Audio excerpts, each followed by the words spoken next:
Yeah. This is a part of approach towards smart agriculture and sustainable urban farming under this third edition. I just would like to tell what is water management, smart water management. We need to be smart, okay? So that is very important. Why we have to do water management means because the water resource, basically, though it looks very huge volume of water available to us, but what we can directly use is very limited. When you see that total amount of this statistics, everyone, I think we might be somewhere getting this information. Total water, if you see 97% is saline water, which is basically they are all in the oceans. The remaining 3% is fresh water. Out of this 3%, how much is available in the usable form?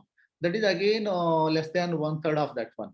And because a lot goes in the lakes and the swamps, in the ice farm and the groundwater, which you cannot directly use.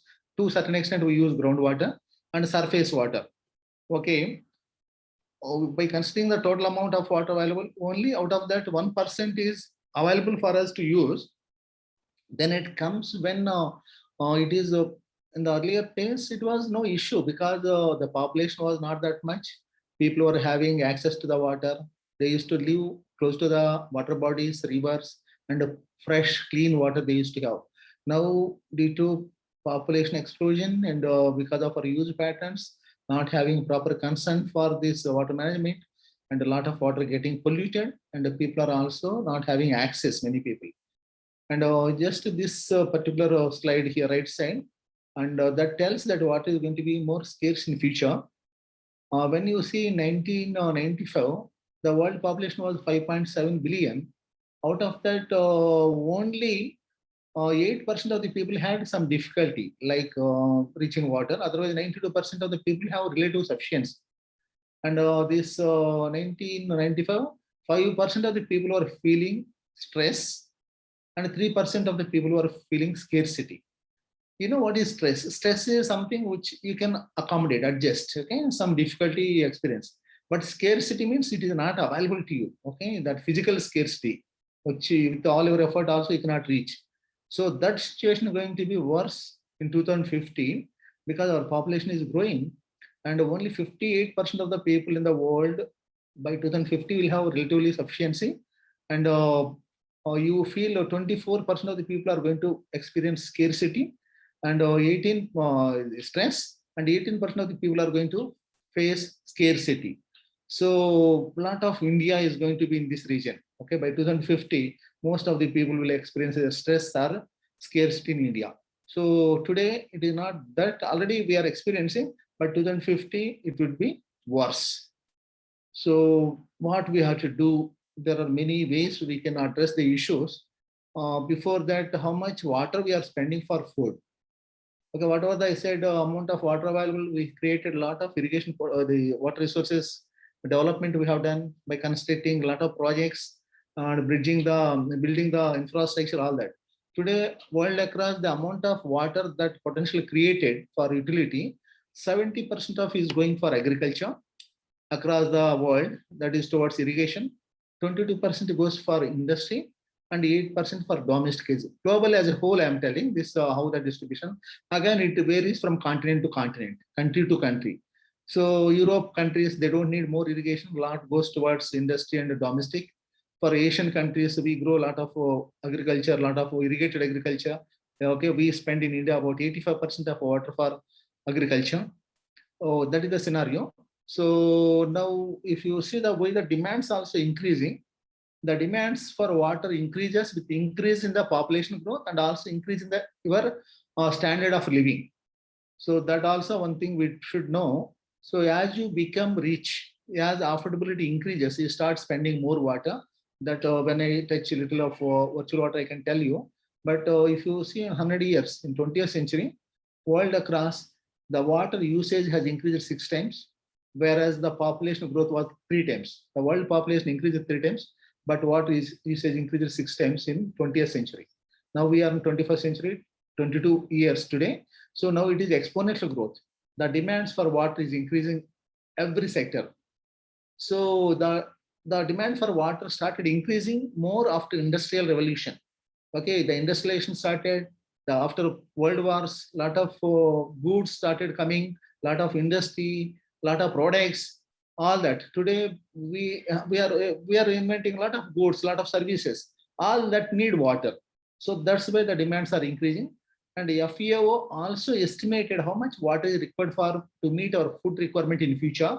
By 2050, what is the requirement of water for agriculture? They estimated about it is 1100 kilometer cube of water. Okay, it's 11,000 kilometer of cube of water is required per year for food production by 2050.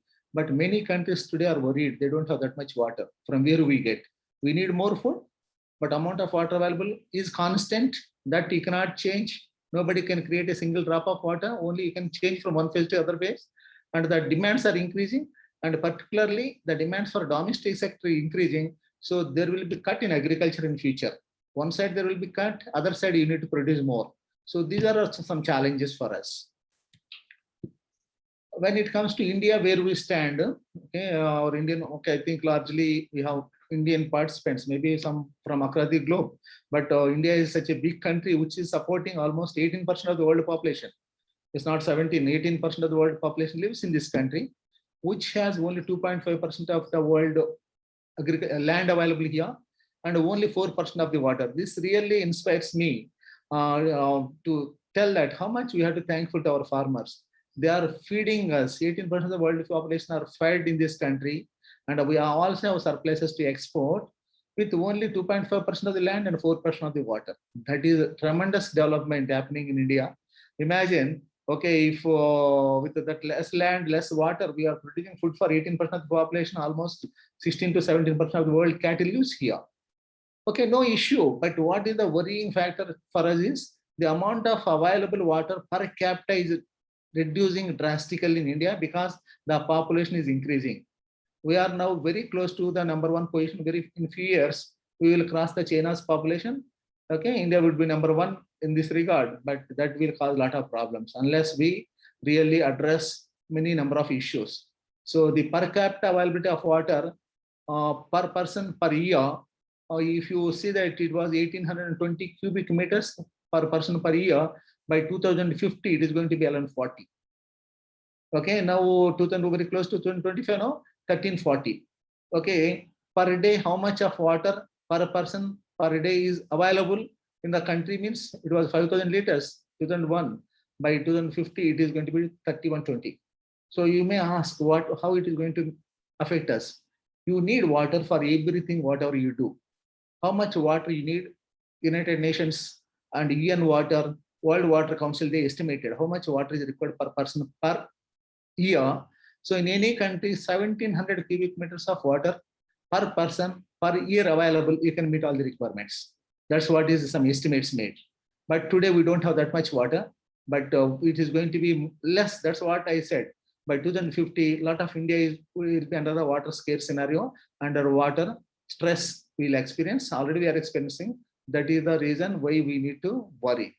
So we are taking a lot of water to the cities for domestic thing. Our groundwater is getting depleted. Now, how can we address these issues? These are the challenges. Now, what we have to do is, and we have to produce 450 million tons of food by 2050 as per the requirement.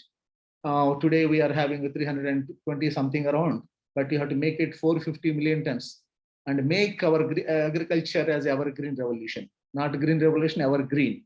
Swaminathan Garu, today we are blessed to have him here who is guiding this country, okay, who really contributed for Indian Green Revolution. I had opportunity, fortunate to have met him a couple of times, okay, on Climate Adopt project. And it is shared dash with him in one meeting. That is my fortune. And we are blessed to have such people in the country who are guiding us. Let us take their spirit, their guidance to address these issues. And also, the efficiency of water use in this country need to be increased by 20%. That is our national water mission. And we have the national water policy. This country has beautiful water policy. So it tells us we need to increase the water efficiency by 20%. How we can do it? So suppose today if you are using 100 units of water for doing some work, you do the same work with 80 units or do 20% more work with that 100 units. That's how you can improve the efficiency. So now industry, agriculture, even domestic sector, all we have to take measures to control, to reduce the wastage, improve the efficiency. That is our national automation target. As I said, we built a lot of irrigation potential in this country, but the efficiencies in the irrigation projects, overall efficiency. Okay, overall efficiency, we need 60 to 65%. That means in any irrigation project, any project, 100 units of water comes there, we should utilize at least 60 to 65 of units of that water effectively. But unfortunately today, we are using only 40% of 40 units only properly used.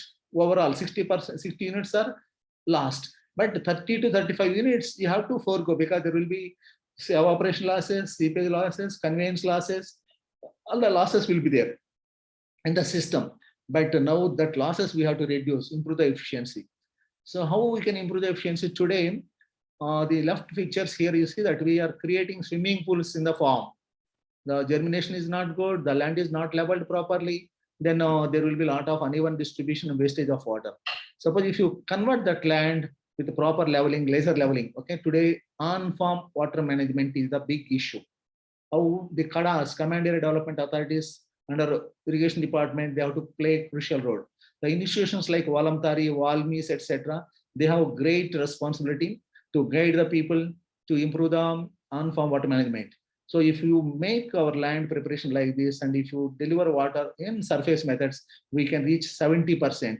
So this is one opportunity for us. I said about national water policy. It's a beautiful policy, please, available on the web also. People can take this one and read. But few points I want to tell. So national water policy is revised in 2012. It was released by President of India in one of the India Water Weeks. So the priority of water is the first thing. What is the priority? The first is the domestic sector. That is the access to water for any citizen is a fundamental right. UN has given that right. So every government has to provide enough potable water to every citizen of that country. So our country has also that practice. Today, a lot of infrastructure is built across the country to take water to every household and delivering water through pipeline. So that is fundamental. But unfortunately, even today, a lot of women, many rural places, they spend a lot of time going out, fetching water. So you imagine how much effort they have to put. So that's why this priority is the first priority. And then we have the national water policy on impact of climate change. This is one issue. Okay, we are experiencing the effect of the climate change today. So then how we can cope with the climate change? So empowerment of the people, adaptation to the climate change of different means we have to find out. And then enhance water availability for different uses. That how can you enhance? That is possible if you properly do the demand management. And demand management means what exactly needed, what are the sources available, how you can do it. Under demand management, so you can add one is water footprints. Okay, water footprint is one thing. It's nothing but water budgeting. Okay, if you have not heard this term, water footprint, water budgeting, or how much water really required for some purpose. What is your personal water footprint? Every one of us, we will have our own water footprint. How much of water you are spending every day, directly or indirectly, you can calculate. So, and that is very important. Okay, that depends upon what type of activity you are involved, what you eat, what you wear, what you do, all that will matter because there is nothing possible without water. So then if you take that logic, so everybody will have its own requirements. I can show you some small examples a little later. And recycle and reuse of water is very important. Today we are producing a lot of wastewater. Okay, that should be treated and reused. Okay, otherwise urban irrigation you can do with a lot of recycled water. Today we are pumping a lot of water to the cities, and after use, that is all again dumped into the many drains and rivers. So that should be treated, reused, and recycled, so we can address a lot of issues. Incentivizing economic use of water. So this is one beautiful provision available in the national water policy. If somebody using water more efficiently, more smartly, and there is a possibility of getting incentives. Okay, that is one issue we are discussing with the CWC and the Government of India, also coming up with a number of things, providing subsidy for the micro irrigation or even water credits we can bring. This is one thing where water credits can come. If you save water, that can be converted into the water credits. You can be paid later. Okay, or you can trade that in the market. So today in some Australia, Murray-Darling Basin, some projects, some countries, they are taking this as one of the objective in trading water credits and getting economic returns to the people who are adapting these advanced methods saving water. Adaptation to water saving, you have micro irrigation, many other, even surface also, a lot of technologies are there. We are doing it through ICID, and a lot of countries, they are adopting water saving production technologies. And regular monitoring of the systems is required. Reclamation of waterlogged lands we have to do, because you apply more water that gets saline. And we Rajat project, Rajasthan, Indira Gandhi Canal is one example. One side there was no water, then when we started giving irrigation water, a lot of lands got waterlogged, saline. Now again we put subsurface drainage to reclaim. So this is all we have to do. And our capacity building is again important. Okay, a lot of data information today. Water resources information system Waris is available, so anybody can access the what is the live data available in different catchments, different river basins. Okay, different projects. What is the water storage? This information we can see, because we need to have the information to plan our things. This is just to tell you what is water footprint. Okay, I just said. Is quite simple in terms of how much water you are using for different purpose. Okay, but at a national level, we take what is the amount of water available this year, what is the rainfall expected, monsoon, what type of monsoon we are going to have, whether we is a surplus or average or deficit. Based on that, we can plan our cropping. Suppose if you imagine India is having enough of this surplus monsoon, this time good monsoon, we can grow for a lot of sugarcane, lot of paddy. Okay, but if you say that this year the monsoon is not good, less rainfall, then you go for the ID crops, you convert, don't go for sugarcane. Like that, we have to plan, okay, national level. And again, what you want to export, what you are importing, all that again matters when you talk about the national level. But individually, what is your water footprint? That depends on what your habits, how much you are doing. So then that again depends upon the virtual water. Okay, virtual water is a term is introduced by Tony Allen, who did a lot of research, and today many countries are working, many people are working on water footprint virtual water approaches. It is defined as the volume of water required to produce a commodity or service. You see, a service also takes water, but we won't see either directly or indirectly. Okay, how much of water goes in producing a service or a good, either directly or indirectly, is the virtual water. For example, I would like to say, this is my cup of coffee I take every day morning. This is exactly the picture I took of my mug. So this cup of coffee definitely takes more than 200 liters, my cup. But average 140 liters of water goes in our cup of coffee and tea. How? What we put in cup of coffee? You put milk, you put some sugar, coffee powder, a little bit of decoction, or okay, some water. Okay, you otherwise forget that one. So if you put 100 ml of milk in your cup of coffee, to produce 1 liter of milk, it takes 1000 liters of water. Just imagine that from where we get milk, we need to have the buffalo or cow. So for that, you have to give feed to the animal. To produce that feed fodder and give it to the animal, how much water it takes to produce that feed and fodder annually, how many liters of milk the cow or buffalo gives. If you calculate, the average 1000 liters of this water goes in towards this feed fodder, all that we give to animal. And that way, if you calculate, if you put 100 ml of milk in your cup of coffee, it is 100 liters. A kg of sugar takes 3200 liters of water. If you put 10 grams of sugar in your cup of coffee, it is 32 liters. Okay, imagine that way you can calculate. And if you the amount of coffee powder, what you put, again it takes 10 to 15 liters of water to grow that coffee seed like that.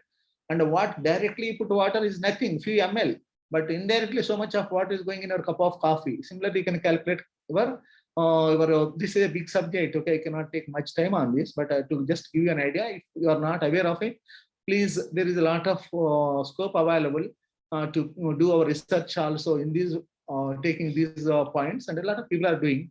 And this we can take to convert this all into the water credits. A lot can happen this way. And similarly, The shirt what we wear will take 27 liters of water, because one kg of cotton, textileable cotton, takes 11,000 liters of water. So you can calculate what clothes you are wearing, how much water is going into that. For each wear, every time, how many you can calculate. This shirt, if you are using 50 times or 100 times, every time you are using, that much water is going. And every wash, how much it will take. So like that, you can, for your clothes daily, how much water. What you are eating, a paper, if you are using a paper A4 size, it takes 10 liters. A bread you are using, it takes 40 liters. One bread slice will take 40 liters of water. Okay, like that you can calculate. If you are eating 100 grams of chocolate anytime, it is 2,400 liters of water, please. Okay, I know that 100 grams is big, but you might have definitely eaten 50-gram chocolate many times. 1,200 liters of water is going in that chocolate. Okay, your per day, I said 4,700 liters. And if you eat 2 chocolates like this, your water is totally lost. You don't have anything share available for other things. Like that, we have to calculate how much is your water footprint, how much water is going in there, where we can save. Particularly when it comes to our agriculture, a kg of rice takes 3,000 liters of water. This is world across average data. Okay, today there are many farmers in this country even producing kg of rice with less than 2,000 liters. Okay, I know that we did some projects where farmers are trained to use better water management technologies, water saving crop production technologies. We got a kg of rice with 1,500 liters also. Okay, there are some places in the delta areas where we are spending more than 5,000 liters. So these are the things available for us to plan our things and to think a little differently, little smartly. How can we do it? Today, 15% of the water used in the world is going from place to place virtually. We don't know. Okay, it is without our knowledge, 15% of the water is moving from country to the country in the virtual form due to the trade. That is the virtual form. Okay, when you are taking a kg of rice from India to any country, your 3,000 liters of water is going from India to that country. If you are bringing some chocolate of 100 grams from America to India, you are bringing 2,700 liters, that amount of water, 2,400 liters of water to India. Like that, always water is moving from place to. If you are taking some industrial product also, it will go. This is how the things. Out of this 15% of the thing, 67% through our crop related, like sugar, okay, rice, dal, oils, like that. 23% through livestock, meat and milk products. 10% through industrial products. This is virtual water trade happening in the world. Every country either exports certain thing and imports. And net is the whether you are net exporter or net importer. Today, India, because of its total volumes of exports, India is considered one of the net exporter. And a net exporter means you'll have in the world you'll have some respect, because you are having some management and you are exporting more. So if you simply depend on the imports, not having exports, then people will dictate.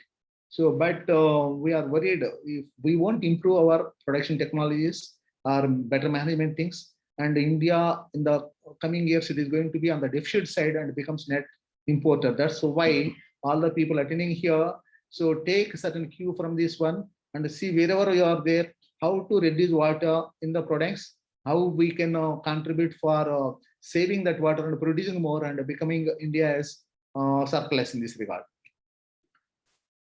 To do anything good in the water sector, I always consider the Dublin principles as the fundamental basic guidelines one has to see. And you take these 4 points, and if you consider them seriously, we can do a lot of things. There was a conference in Ireland in 1992, International Conference on Water and Environment. First one says, what is a fresh water is a finite resource, okay, and essential to sustain life, development, and environment. And if you won't properly handle it, it gets spoiled. This is a limited resource, and I am telling you, we spoil a lot of lakes and reservoirs, and we dump all the waste into that, and we spoil the fresh lakes. That really very painful. And when I see people throwing the waste into the water, okay, in some countries. So they use it, though respect so much. We also respect, we do the prayers along the rivers, but we dump a lot of waste. You will see that when you travel, you see how much pollution we cause, dumping everything, because we have to educate people. Then participatory management is very important. It's not that only somebody will do for you, yourself also, what is your contribution to water management? Morning you get up, if there is no water in the tap, you shout, why there is no water? But when you are running your tap, are you concerned about wastage there? Sometimes we open the tap, we do the toothbrush and also shaving, your pipe, this tap is on. If you take water in one mug, you can effectively do these operations. But 4 or 5 liters of water is wasted in many places. So then, okay, I'm not telling that okay, all are wasting. There are many people who do much better than me, but we have to tell those people who are not aware of it, who don't attach much importance. We have to tell that education shall go to the schools, not that we talk to the world people. In the schools, we have to teach them, so they will be our future. And as I said, now women are very important. Okay, in our domestic home also, they manage water. My wife is a professor, but she manages water at home. Okay, and many people work in the farms, women, and we have to respect. We have to involve them in all our decision making and give equal weightage. Okay, many times they are not taken into this one in the on platform many times. But at Walamtari, we used to do a lot of gender equality, all that with support from MS Swaminathan Research Foundation and etc. And importantly, the fourth principle is water has the economic value. Okay, once you consider its economic value, a lot can happen. So how economic value? Just I will tell with one example. When you are irrigating paddy for 1 acre, the farmer will pay about 200 to 250 rupees naturally water charges. So I asked the farmer, how much actually you pay if he said 250. I asked them, can you pay on volumetric basis per liter something? He said yes, because they are very open. Okay, they said we can pay, we cannot pay. Then I said, if you charge 1 paisa liter, just 1 paisa liter, it costs 1,20,000 rupees to irrigate 1 hectare of paddy, because you need 120 centimeter depth of water. 1 hectare centimeter is 1 lakh liter. 1 paisa liter equivalent to 1,000. So 120 centimeter, 120,000. Very simple, and that is equivalent to $2,000. So even American farmers cannot pay. Even Europe farmers cannot pay at this price. So that is the value of water. Here we want to educate farmers about the value of the water. Per acre it is costing 48,000 rupees, my friend. Don't waste water. You are paying only 200 rupees. It's very good. Just pay 200, but you respect that water. You are which is 1 paisa liter. Why I am telling? Now this bottle of water, what you are drinking, normally we purchase by 10 rupees a liter minimum. And these people, they pump groundwater and they pay for every liter 3 to 5 paise as the tax to the local municipalities. And this water, if you give them 1 paisa or 2 paisa or 3 paise, they will jump to take this water. We are asking just 1 paise liter here. That is what the value of water. So this example we have to take and tell the farmers. And water saving crop production technologies in paddy doesn't need always submergence. You can do this one dry seeding, okay, irrigated dry condition. You can alternate wetting and drying, machine transplantation. A lot of things are there for improving. Okay, a lot of projects are happening, and these are happening in large scale in our Krishna Delta, Godavari Delta. Farmers are practicing, so they are doing a lot of improvement in this. These are what we have to take forward. And the measurement of water is very important. Unless you measure it, you cannot manage. Any resource which cannot be measured cannot be managed. That's why today we have the beautiful flumes available in big canals, RBC flumes. We can construct like the Raplogle, Bas Clemens flumes, even portable flumes we can use. So there we have to train the people. And we have to also train the officials on these aspects. Okay, how we can use measurements. Okay, total channel controls now available. You can give indent how much water is required. Accordingly, the gates can be operated. That time that water can be released. So you have to involve the farmers, you have to involve the officials, and you also have to have the infrastructure for managing this. At field level, again, you can use the tubes to manage water. Okay, we did in on one project, 𝘦𝘬𝑚 ADAPT project. You see, there is no standing of water here. Okay, there is no need for irrigation. When the water table recedes from the surface by up to 3-5 centimeters, we can irrigate. So for that also we did under this water meters for when you are pumping from the your tubules. We can have how much volume you are pumping. You can calculate. So not going to the much details here. Here we can also have the sensors to measure depth of water in the field. The farmer get message on his mobile. Accordingly, he can prepare his irrigation schedule by knowing what is the depth of water in the field. So when the water completely recedes from the field, you can irrigate. Once it goes 2 to 3 or 5 centimeters below the ground, then you can irrigate. So basically, we put a lot of water in the paddy to see that the weeds won't come. If you do better weed management through mechanical means or weeders, so then you can have the irrigated dry condition and save 30 to 40% of the water just by doing this one, and your yield also increases. Okay, the farmer, these systems, okay, ICT applications, we tried to do when I was at Walamtari. Today, many people are doing, okay, a lot of developments are happening.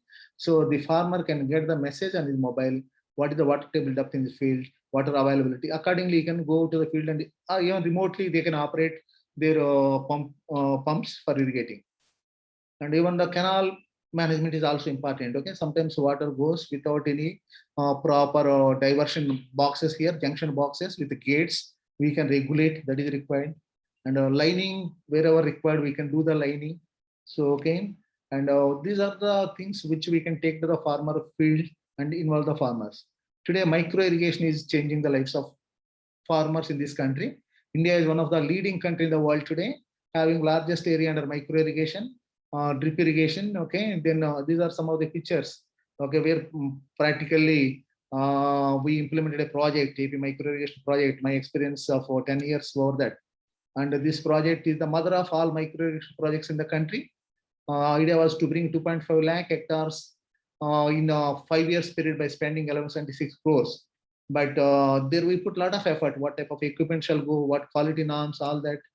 And certain equipment which we bring from abroad, certain times they are not useful for our farmers. So we have to see that what is best technology suitable to our things. And we developed a low-cost semi-permanent sprinkler system where no movement of the pipes are required. Still, it is low-cost, hydraulically efficient. It was designed to irrigate large areas with the sprinkler systems. Okay, and this is the big areas. You see such a huge areas. These sprinklers, this semi-permanent, designed with this PVC pipes which goes to the below ground and only the PP balls. And we installed, evaluated. We got Government of India approval. Now this technology available across the country. And this is what initially it was said that what Piyush was telling. I was part of this project. Idea was to bring 2.5 lakh hectares in 5 years, but in 10 years we did 10 lakh hectares in the combined state of Andhra Pradesh before bifurcation. And we presented how much is the benefit of this project. The micro irrigation, we spend a lot of money. It is not expenditure, it is the investment. I presented to the Government of India. Once you invest, for every rupee you invest, and total annual cost, we get 1.8 rupees return. Okay, that is such a huge return is possible because we get additional productivity. Apart from that, labor saving, water saving, energy saving, this is a nutshell of that slide. So I can share these slides. If Piyush, you can give it to the people, and if they have something, they can talk to us. And that technology, what we developed, in fact, gave me opportunity to receive WhatsApp Technology Award. I went to Lahore. Okay, I am glad that I went to Pakistan, Lahore in 2008. Not only the award, the Pakistan government gave $2,000 as part of the award. So this goes to all of you. And today, Government of India has taken up under a policy to bring more land under micro irrigation in the canal commands also. Okay, in the irrigation projects also 10% of the area should be under micro irrigation, for which in 2007 itself we have prepared the designs, how the water can come from the canal, how can it go to the sump, how we can energize that for irrigating 10 hectares like that. Okay, you can see that big areas are under micro irrigation, lift projects, many projects like that coming in the country. Along the Krishna River, I have seen many in Karnataka, Maharashtra, okay, in Andhra also, where people irrigate such a huge lands with micro irrigation. Even when the water is going at higher elevation under contour canals, we can use our ridge canals, we can use that small head of 2 to 3 meters to have the siphon type drip irrigation system. Some places in Turkey, Austria, many other countries, they use it. In India also, some projects are there. One big opportunity for us is to use the wastewater. Okay, this is okay. The hydraulic cycle, if you see, okay, then we have the fresh water that we use it, and again for agriculture, And when the water treatment we do goes for the municipalities, industries, domestic sector, again, if you treat that water waste treatment, again, it can be reused. Okay, even it can go for the agriculture also. So this is one big area opportunity available for India. Okay, a lot of water we can again generate. Okay, we can create from the waste. Okay, this municipal water, if you treat it, so a lot can happen. That we can once you treat it, so disposal of the solids will be there. The solids can be used for landfill and also for agriculture that can be used.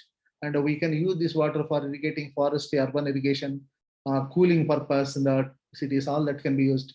In many countries, they use 100%.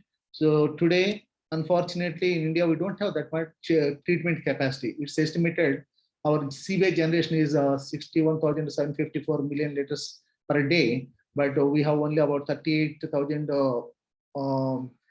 this one untreated, and treating capacity is only about 23,000.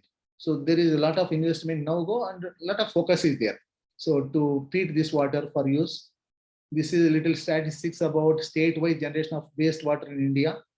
Okay, Maharashtra contributes because a lot of industries in Maharashtra and Uttar Pradesh, Tamil Nadu, like that. It is the data is there. And now I will just tell little about ICID. This is one International Commission on Irrigation and Drainage. Friends, the mission of this ICID is a water secure world of poverty, water secure world of free of poverty and hunger through sustainable rural development. That is our vision and of ICID, and it has 6 goals, very important goals: enable higher crop productivity with less water, be catalyst for change in the policies and practices, facilitate exchange of information, knowledge, and technology, enable cross-disciplinary and intersectoral engagement, encourage research and support development of tools to extend innovation into field practices, facilitate capacity development. These are the 6 goals of ICID. I am today here as a Vice President Honorary of ICID to just tell about this. And this ICID hosts triennial congresses once in 3 years. It happens. In fact, friends, this was an initiative of the 11 countries in 1950. India was the forefront at the time.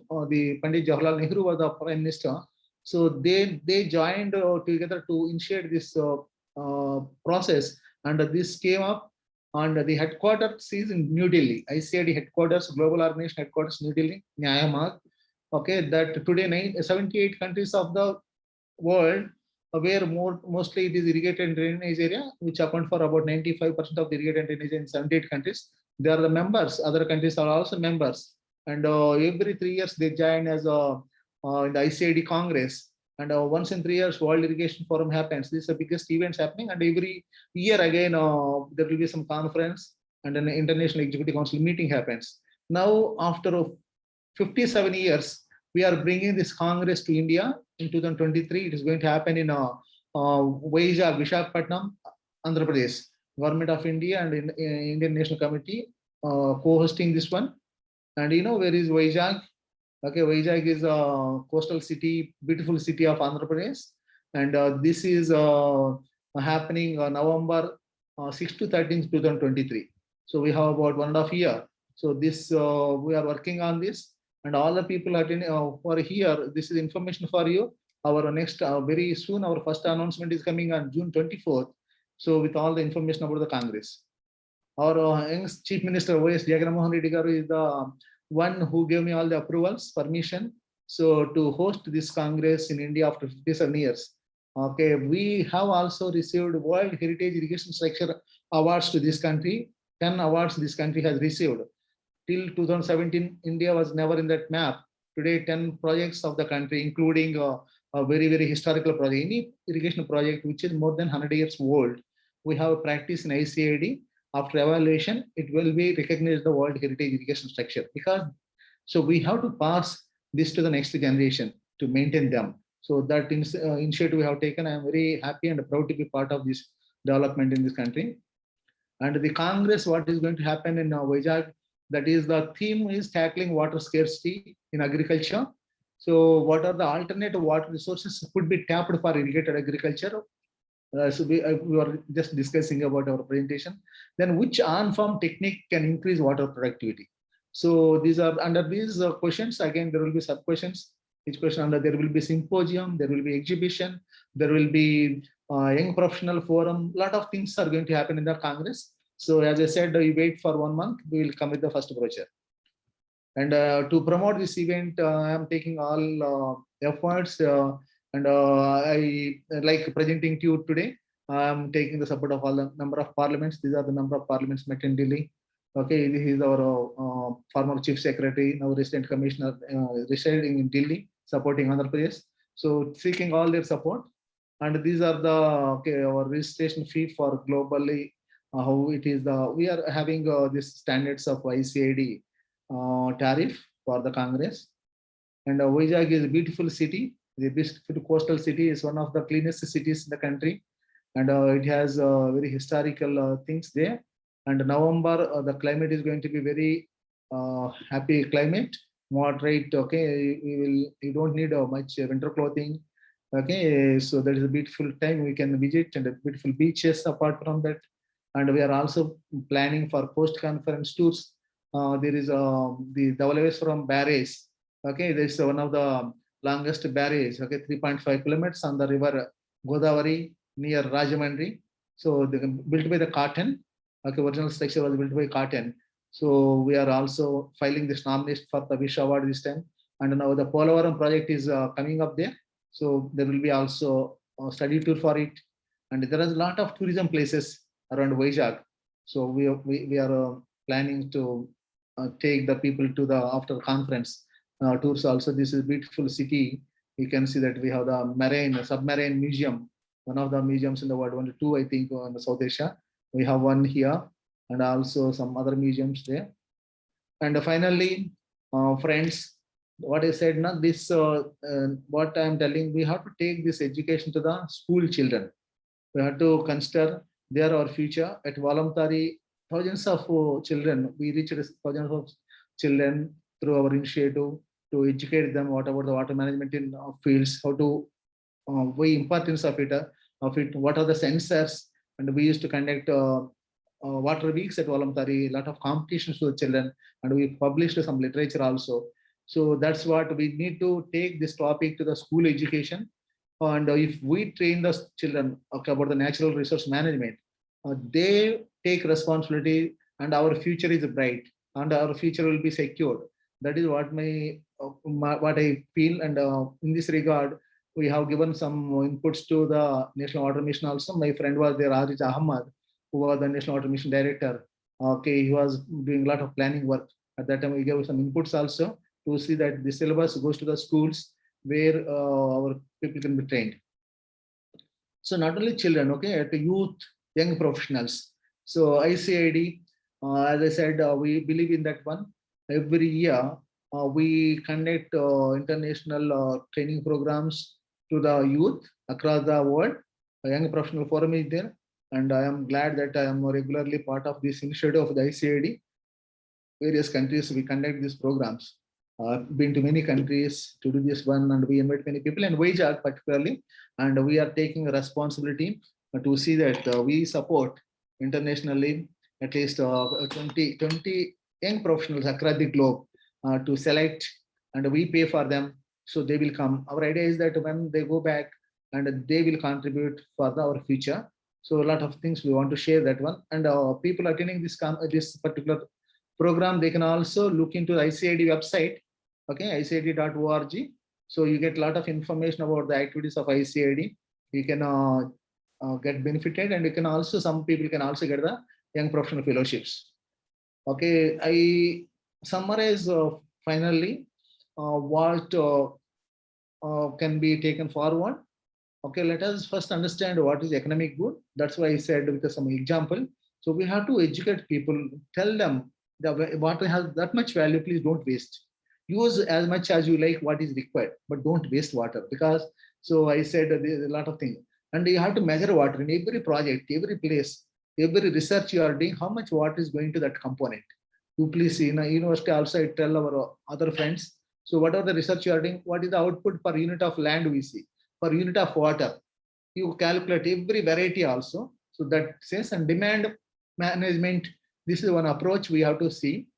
We have to put a lot of effort in developing the infrastructure and training the people, okay, because we need to have the controls. Suppose some water user association or somebody wants water, you should be able to deliver at that time. For that, you need to have the network of the supply chain, okay, your canals, pipes, meters, okay, all that data, all that input hardware is required. At the same time, your softwares also. Today we have a lot of tools available, and this virtual water approach I just raised the just introduced. Okay, this topic can be taken for a lot of research. Okay, in every project, every component, wherever possible, we can introduce this one and see, but it needs a lot of effort. Why I am telling, maybe 1 decade time maximum. Okay, before that only I am expecting. So whatever we are going to purchase in the market, every good will be labeled with how much of water gone in producing that kg of sugar, that kg of rice, that kg of oil. So then same rice, which is some farmer is producing with 1500 liters, some farmer is 3000 liters, somebody 5000 liters. So if you purchase the one which is coming with 1500 liters, you get 2 rupees less also that kg. So that 1500 liters what the farmer saved will be traded virtually. Okay, the water credits, there will be a lot of money. I am not going to the details, that that's another topic. So there is possibility. So that is incentivizing water efficiency like that. Irrigation asset management. So this is one issue because we build big projects, but annual maintenance is very poor in many places. Okay, the amount of interest we have in creating the asset won't be there when we are managing them. So we need to have some policies for managing these assets regularly. Okay, that asset management plans are to be prepared for each asset we create. Then promoting participatory management. Everywhere we should have, okay, others also to be involved. Okay, listen to them from their perspective, women, children, farmers, industry, everybody, because domestic. So they have to be involved. Okay, then they will understand. We have to tell them what their role, what contribution to come, and finally respect agriculture. It is just agriculture. Okay, it's very nice. It is not just agriculture alone. Okay, it is most important thing for us. If there is no agriculture, no food, we won't survive. For doing the agriculture, we need water. That's what I say. And the way I said respect agriculture, today the people living in cities, many children, they don't know what is agriculture. Okay, our education is like that. Okay, like we are making them missions. Okay, go to the convent, kindergarten, then you study for this. But the importance of agriculture, many people, they don't know from where the goods are coming. They think that is coming from supermarket. So we have to tell them this is the farmer working in the field to get that food. They should respect farmers. Whenever farmers comes to you, please, you respect them. So with this, I thank. Okay, I close my presentation and I am available for any discussion. Thank you very much, sir, for your informative and interesting oration, sir. And now we are having few more questions from our participants, sir. Yeah, Piyush, please. Yes, sir. One of our participants just asked, what are the loopholes in the Indian irrigation? Can you please repeat? I got, I think. What are the loopholes? What are the loopholes in the Indian irrigation system, sir? Okay, loopholes, I won't say that. Okay, I cannot, because the responsibilities we have, there is a water resource department, irrigation department, many places. So mostly they concentrate on building the infrastructure, new infrastructure, but the existing one, how you manage, because we evaluated number of projects. When I was at Walamtari, we evaluated a large number of projects. Okay, we studied each project, what are the issues. So as I said, the asset management is a big thing let down. Okay, we spend more money on creating new infrastructure, and there is scope for improving the efficiency by 20% in each project. If you improve the 2 projects efficiency by 20 to 40, there is no need to construct the 3rd project. So there comes your maintenance, regular maintenance, placing the people at on-farm water management is a big issue. Okay, Piyush, so big letdown is the on-farm water management. Okay, the kshetra style, okay, at ground level, how you manage water. There you have to handle many people. Okay, farm, you have to touch the water users. Many people will be there. You have to educate them. So conveniently it is avoided. Many people avoid that one. They concentrate on the main canals, branches, where you are not in much touch with the people. I am not telling that always it is happening. There are many irrigation experts, very dedicated one working at the farm level, but it needs to be increased. The on-farm water management, agricultural engineers, okay, they are the best people to do this one, not the civil engineers. Okay, that's why we have a different stream of engineers. We are giving these inputs to our government also. The proper leveling, proper distribution, scheduling, conjunctive use, all that should happen. Okay, we have to educate people on this. Piyush, not much. I cannot go into the details, please. Sure, sir. Yeah. Next question is, sir, what are the major factors affecting the water footprint of our country?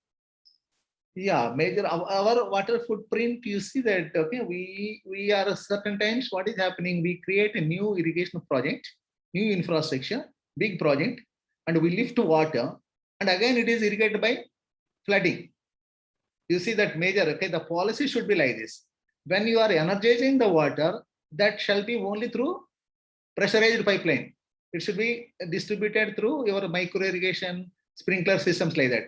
So even today, a lot of new irrigation projects are coming. Again, surface irrigation, wherever new project comes, again for paddy. Why again we need to grow paddy? Paddy is delta areas are there. We have some delta areas. Only paddy can be grown. You cannot grow any other crop because a lot of floods will come, a lot of water. Today, what is happening in the uplands also, people are irrigating paddy only. You won't get much money in the paddy. So the government policy should be like that. What is the cropping pattern? But government also have to ensure that once they grow, that crop shall be properly processed, marketed, and farmer get economic returns. Today, we are not going to that level. We only give water, let the farmer go. That sort of planning is required. Okay, unit based. Okay, this you have to mark some area for what crops. You can export it. You can export market. You can create. Farmer income has to increase. Today they are producing more, but they are not getting income. The growth is there in agriculture, but farmers' income is not increasing. Double the farmers' income, all the schemes there. But really, if you see that they are producing, but we are not taking the ownership for the produce they comes from the farmer field. We are not trying to market properly. Okay, and we leave it to again to the market forces. So a lot can happen. Okay, we have to put a lot of effort there. Yeah. Yes. And sir, few of our student participants are curious to know, sir, is there any projects related to government projects in agriculture in which students can participate as an entrepreneur or something?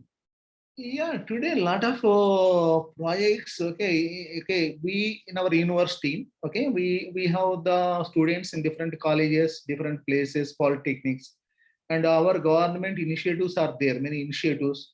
We engage them in doing some sort of internship in those things, and the study purpose. We have, for example, Raitu Bharosa Kendra. One institution is built in the Andhra Pradesh to handle the issues of all the farmers in that particular village, where the students can go, they can read everything, how the mapping of the resources, what are the requirements, it enhances their knowledge. Okay, so we have also RAVE program, okay, internship programs, student ready programs. So where we send our students to different projects where they can study, like Walamtari, I was there. The students will come to the government initiative. Government, we used to do some research projects. People used to come and study internship. Like that, everywhere there will be opportunities. Wherever they are there in their state, a lot of such initiatives must be there. People have to search that one, interact with the officials, okay, and officials also to come forward to help the students. So I am trying to do that part wherever possible. Okay, thank you. And sir, one last question, sir. One of our participants from Anantapur region of Andhra Pradesh, he is asking the ways we can efficiently irrigate drought-prone areas. Can you repeat again? What are the possible ways we can efficiently irrigate the drought-prone areas on Anantapur region in Andhra Pradesh? Yeah, Anantapur is one of the one of the districts in the country where it gets low rainfall. But if you see the cropping pattern in Anantapur, they are versatile. A variety of crops they grow. Okay, and they put a lot of they take whatever the groundwater available. They produce a lot of commercial crops. They export their fruits to Delhi also. I have seen many farmers. So we are today, whatever the amount of rainfall, that if you harvest properly through your water ponds or farm ponds or groundwater recharge, proper groundwater recharge. So that water, if efficiently is through micro irrigation, there cannot be thought of any surface irrigation is not at all possible there. So you have to, every drop you have to see that goes to the root zone of the plant through your micro irrigation. Lot of farmers in Anantapur, they are more prosper than the people in the Delta area, I'm telling. So a lot of examples there. You will get beautiful pomegranate from Anantapur. Okay, muskmelon from Anantapur. Okay, a lot of things are happening there. Even roses, they grow some places. But every drop of rainwater we have to properly catch and store in the farm ponds and use for the life-saving irrigations through micro irrigation. Okay, we have also research stations in the Anantapur district from our university. Okay, Anantapur, we are doing something, and we have also college at Madaksira, where some of these initiatives what I'm telling are possible. Okay, we have to, possibilities are there. Okay, many. Yeah. Thank you so much, sir. We are highly blessed with your presence, and we are highly fortunate to hear your vision regarding the importance, role, and availability of the water and various national water policies, and along with the projects and approaches for the judicious use of water in our day-to-day daily lives, sir. Thank you so much for bearing with us, and we are highly obliged for your session, sir. Thank you, sir. Piyush, it is also opportunity for me to, okay, though I could not talk to anybody, at least I could able to talk to you, tell my views. And I greet everyone on this occasion, and I wish everyone a very happy future, and very glad to have met all of you. Thank you, and we meet again, please. Thank you so much, sir. Yeah, bye. Now, participants, moving to the second session of today's, I would like to invite Ishani to please take over the session. Thank you so much, Dr. Piyush. Now I would like to start the second session of today. An investment in knowledge always pays the best interest. A very good evening to everyone present here. It gives me immense pleasure to extend to you a very warm welcome on behalf of Just Agriculture magazine, who has clubbed all of us for the International Training Webinar Workshop. I, Ishani Mohan, warmly welcome our guest of honor and the speaker of today's session, 𝘷𝐦𝘭𝘪𝘨 sir, Horticulture Officer at the Center of Excellence, 𝘔𝐷𝐦𝘭𝘪𝘨, Department of Horticulture, Hyderabad, Telangana. Dr. 𝑑𝐻𝑆 𝘵𝑑𝑽𝑎𝑙, Organizing Director of this training cum workshop program, committee members, and most importantly, all the participants on the 21-day virtual international training cum workshop program. Just Agriculture e-magazine is an open access, peer-reviewed e-magazine and e-newsletter. This platform provides a platform to all researchers, students, scholars, scientists to share their ideas about the latest technologies in agriculture. This training will benefit the participants to be acquainted with advanced technologies in the field of agriculture. Now, our guest of honor, 𝘷𝐻𝑆 sir, currently working as a horticulture officer at the Center of Excellence, 𝘔𝐷𝐸𝑚𝑒𝑡𝐺, Department of Horticulture, Hyderabad. Sir has worked as a freelancer horticultural consultant in Hyderabad from 2010 to 2013. Sir has also worked as a horticulturist at Donley Farms, Cordown House, Barlow Street, Dublin 4, Ireland from 2005 to 2009. As a horticulturist,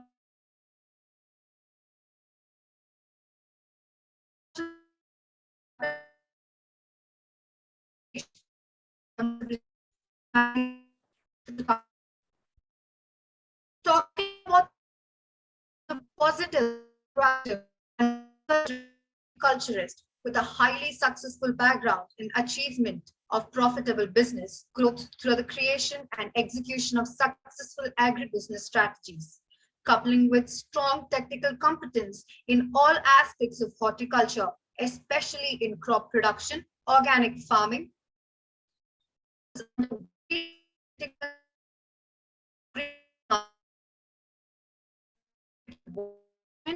integrated nutrient management, and integrated pest management, etc.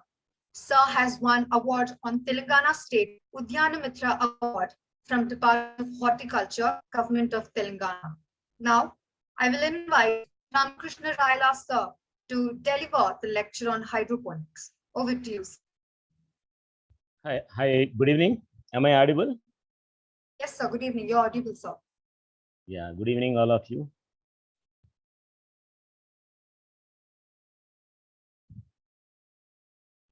Can I share my screen now? Yes, sir. Sure, you can.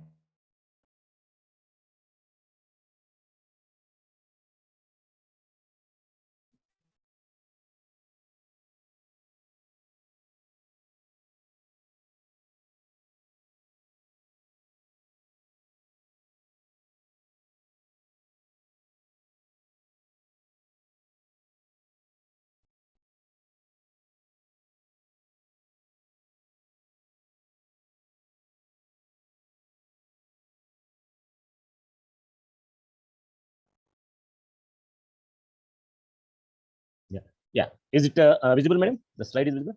Yes, sir. Yes, sir. It's visible. You may start. Yeah. I hope all of you are clearly listening my voice. And also you are able to see my slides. So myself, I am Ramakrishna Raila. I'm a senior horticulturist who has 20 years experience. I welcome all of you who are presently attending the session, young graduates and scientists and farmers and agri professionals from different categories. I first of all, I want to thank Just Agriculture for giving me this opportunity. It's a very good session, and since last 3 days, I was attending for the sessions. It was very grateful and very informative and very useful for the professionals who are actually working and farmers who are working in the field of agriculture. So myself, presently, we have worked in different projects regarding horticulture, commercial crops growing and hydroponics and greenhouse cultivation.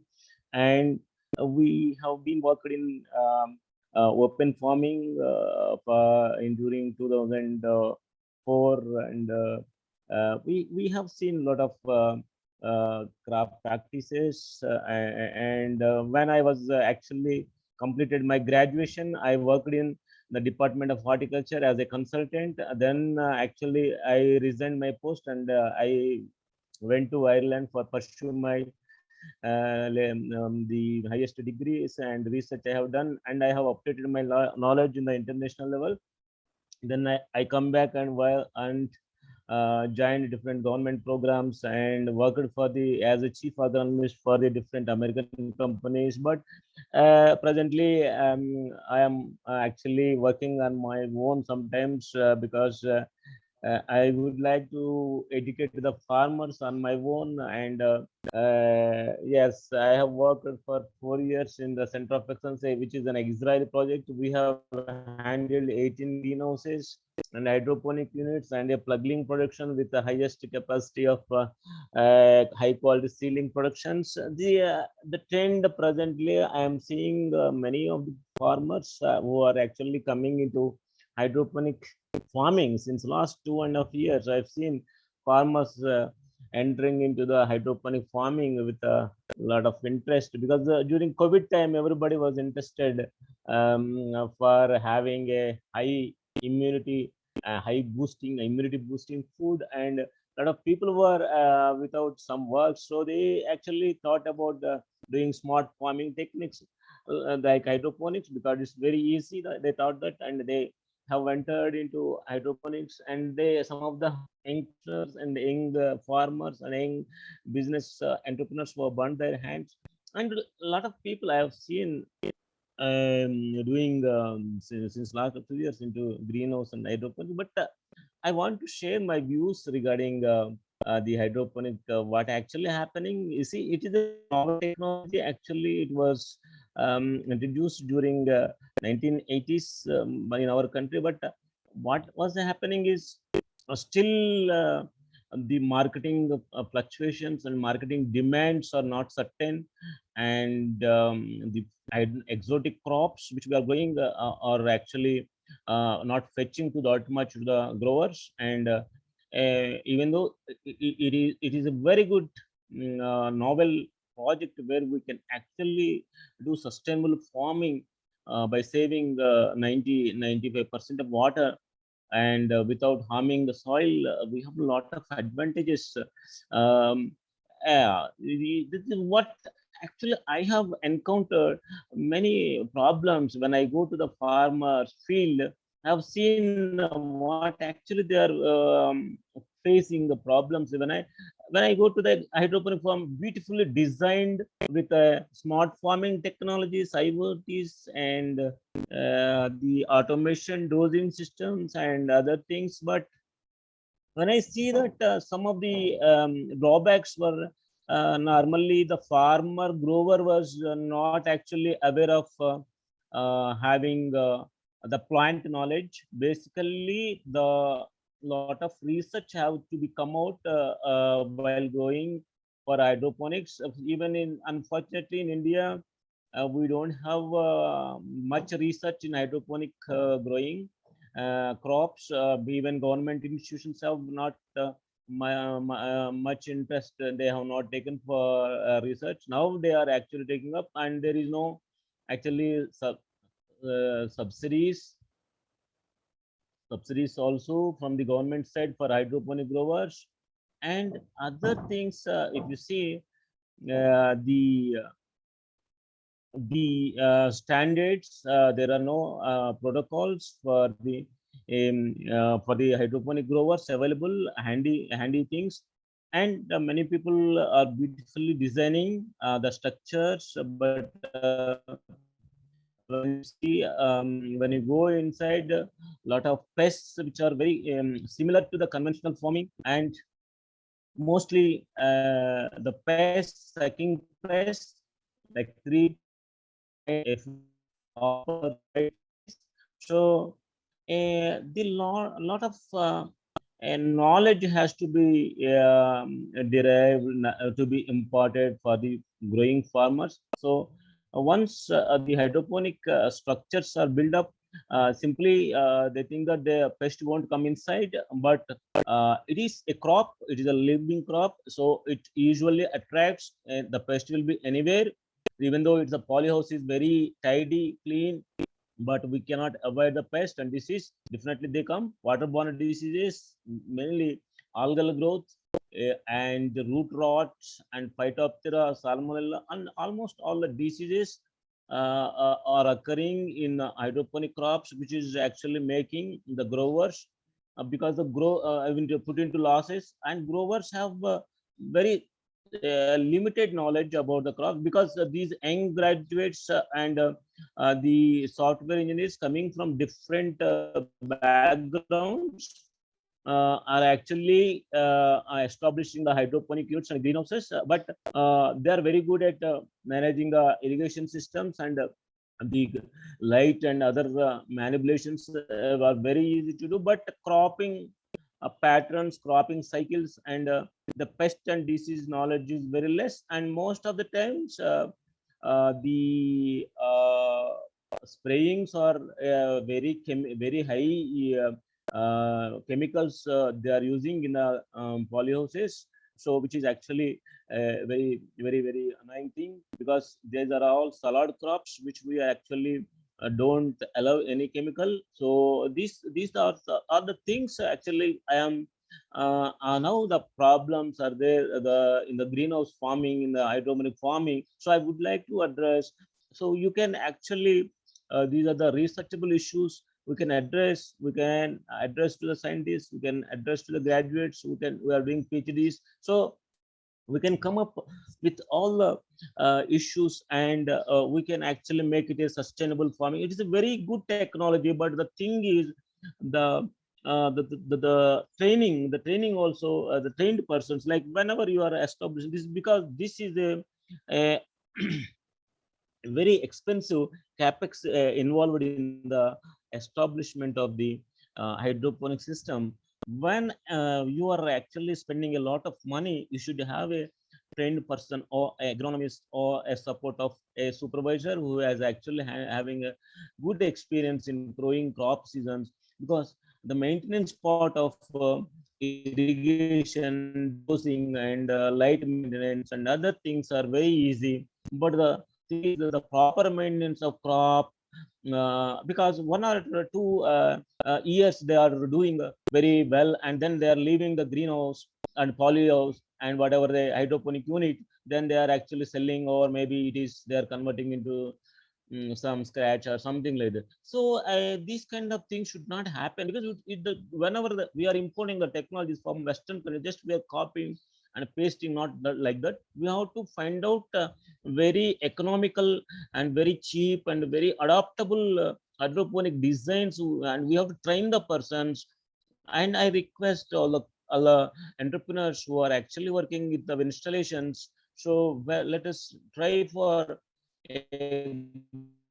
training sessions in hydroponics and greenhouse farming, and we can discuss actually with the scientists and with the eminent persons in designing the proper designs and business models. Because I will tell you in coming slides what actually happened in some of the, and the greenhouse is also the same thing. The greenhouse actually, this is the place where beautifully crops can be grown in any season. But now greenhouse designs also becoming very difficult, and they are actually what actually in the greenhouse cultivation is happening is farmers are coming with a lot of enthusiasm for growing the crops in the greenhouse. But after doing 1 or 2 years, actually a lot of problems with the polish sheet and the wind velocities and soil-borne diseases, pests, and other things. So we have to address all the things, because these are the very, very novel systems of growing, which we have actually introducing in many parts of India. But prior to that, without the proper designs, without proper knowledge on the cropping business, modeling, and everything, they won't be sustainable. The greenhouses, if you see the area of greenhouses in 2010 and 2022, it's half of the greenhouses were closed almost.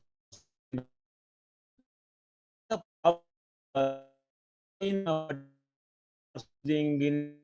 pesticides in the greenhouse, they like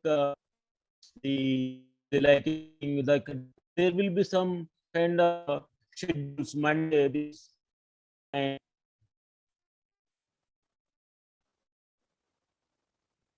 am I audible? Hello? Yes, sir, you are audible. Am I audible? Yes, sir, you are audible. Yeah, thank you. But your voice is breaking in between, so turn off your camera. Internet is actually, it is not stable, my internet. It's okay now? Yeah, you can turn off your camera, sir. It will be better. Yeah, sure.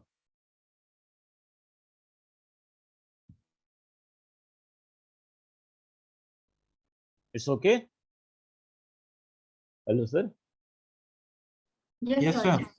Yeah. So what my personal views are there in the greenhouse, I have seen the farmers using heavy doses of fertigation Monday, Tuesday, Wednesday, but after 3-4 years, it is actually affecting a lot of soil-borne pests and diseases like nematodes. Nematodes is the now the problematic issue in almost all the greenhouses. The nematode issue, any crop, you say cucumber, capsicums, tomatoes, and what not, even leafy greens growing in the greenhouse soil-based conditions. The sustainable IPM, INM, nobody actually giving the schedules, because many I have seen consultants referring a lot of pesticides every day, because we have very good technologies from IHR Bangalore, IIVR Varanasi, and from government institutions like agriculture universities and horticulture universities and other KVKs. They have developed very good IPM technologies, INM technologies, and IDM. All are available on the net even.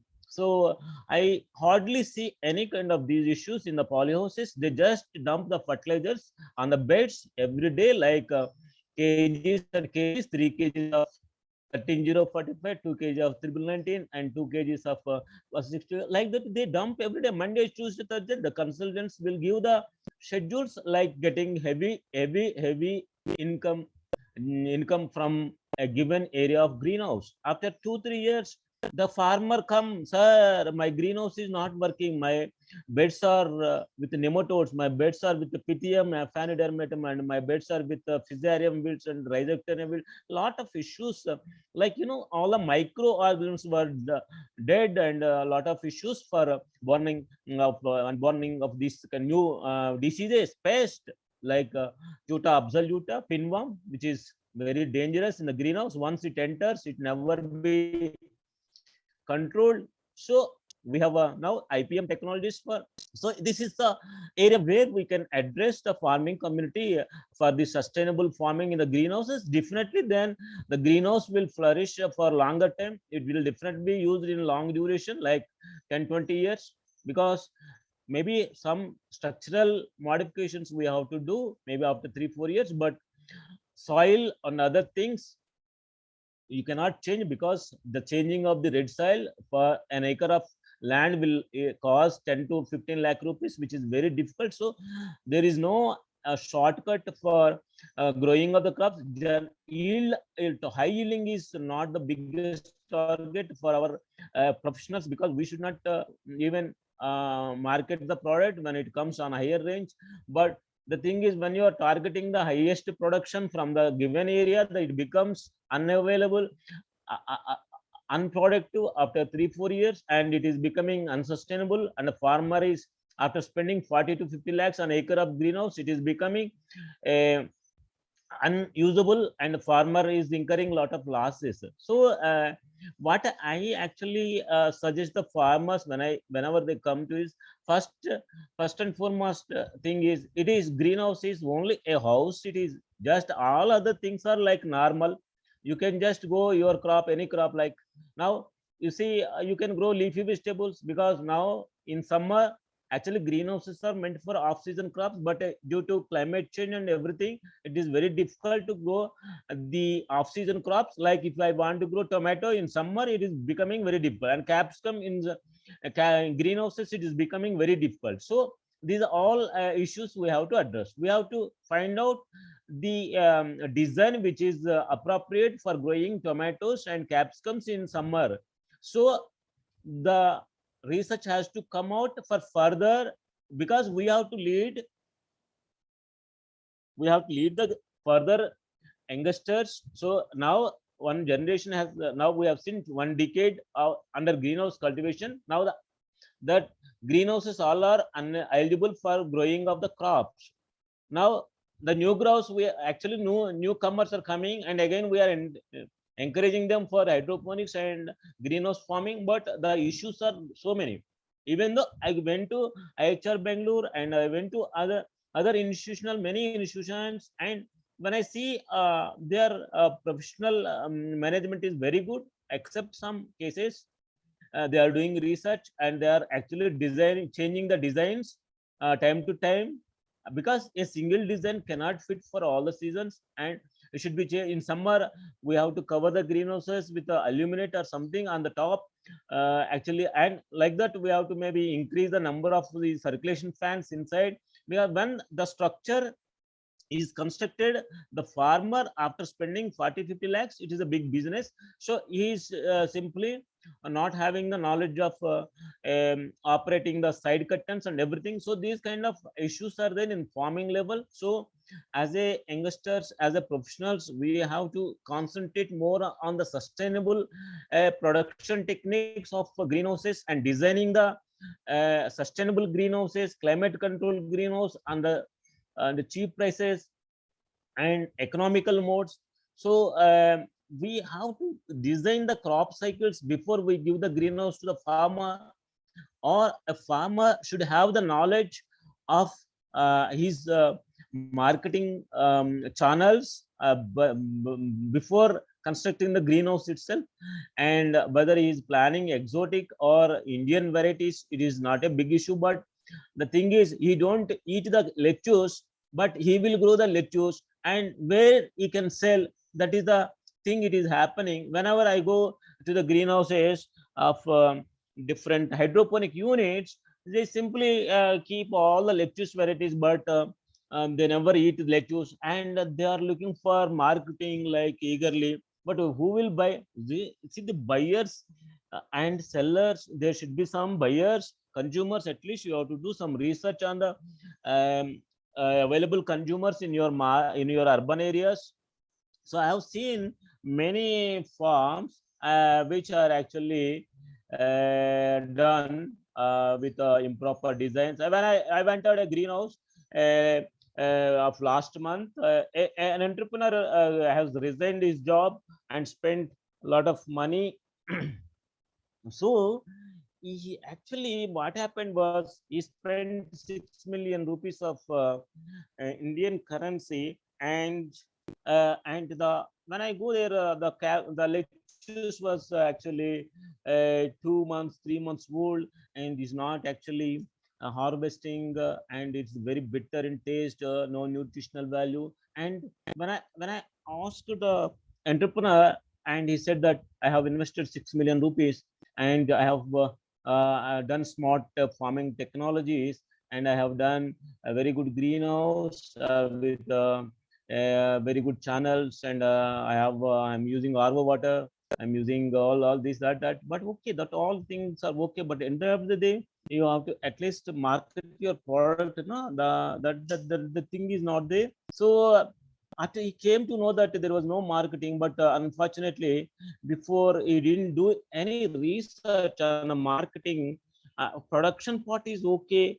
But in the first crop, he is unable to market the first crop itself. It is growing very well, no pest, no disease. But the marketing issue. And other side is growing a strawberry varieties in improper designed greenhouse with improper channels are used, because the depth is not proper, because it's used actually these channels with 50 mm depth. They can be used for normally lettuce and other things of foliage crops, but he is used for strawberry, and all the plants were dried because the root system was choked, and there is no proper movement of the fluids, the solution from one end to other end, and the total system was actually the cost of the strawberries plants was wasted, and the crop gone wasted, and it's not properly grown. So these are the issues actually I have observed, and these are why I'm telling is this kind of things. If they happen like this, they think that it's a failure technology again. So it's a good technology. Before that, we have to do a lot of research on the market, and we have to do a lot of designer research and crop management research we have to do, and marketing research we have to do. A lot of research has to come. So I actually bring in front of all the youngsters and scientists. So a lot of research has to be done in this issue, not simply constructing the house and keeping all these things. And we are actually educating the farmers from this angle. We have started where actually we have designed very small units for the urban areas, and we have designed small urban farming kits for the farming community. And that all actually the farmer, when he understand that this is not a big issue actually, it's because once the concept of growing the plant is understand properly, it is very easy to get the oriented results in the greenhouse. One of the important feature is the understanding of the plants, and once you get the success, the other part is the climate management in the greenhouse, and other part is the marketing. The marketing is another part, because that is the front end. You have to carefully look, because once you are decided that you are growing exotics, so you should have the plan of daily promoting production levels, and the Indian vegetables, you should have the plan for that. So accordingly, 3 steps here. One is the plant growing conditions you have to understand. Other thing is the greenhouse management. I mean, because here variables like light and temperature and humidity. So in the greenhouse and nutrient management, other things.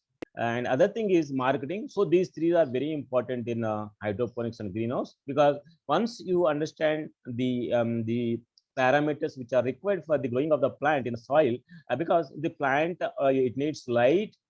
You all know that it is actually, we have plenty of light. Surya Bhagavan is there, so light actually we have plenty, but instead we are going in summer. When we are going in the summer, we have greenhouse conditions which can prevent the excessive light intensity. So that actually we can take care of with the greenhouse. And nutrients, these are actually not new ones. They are there since last 20-30 years. The soluble nutrients, we have all available in the fertilizer shops anywhere, any corner of the village you can go, Indian village you can go, you can get these are all nutrients. The hydroponic nutrients are all not at all new ones, so they are actually available anywhere in the market.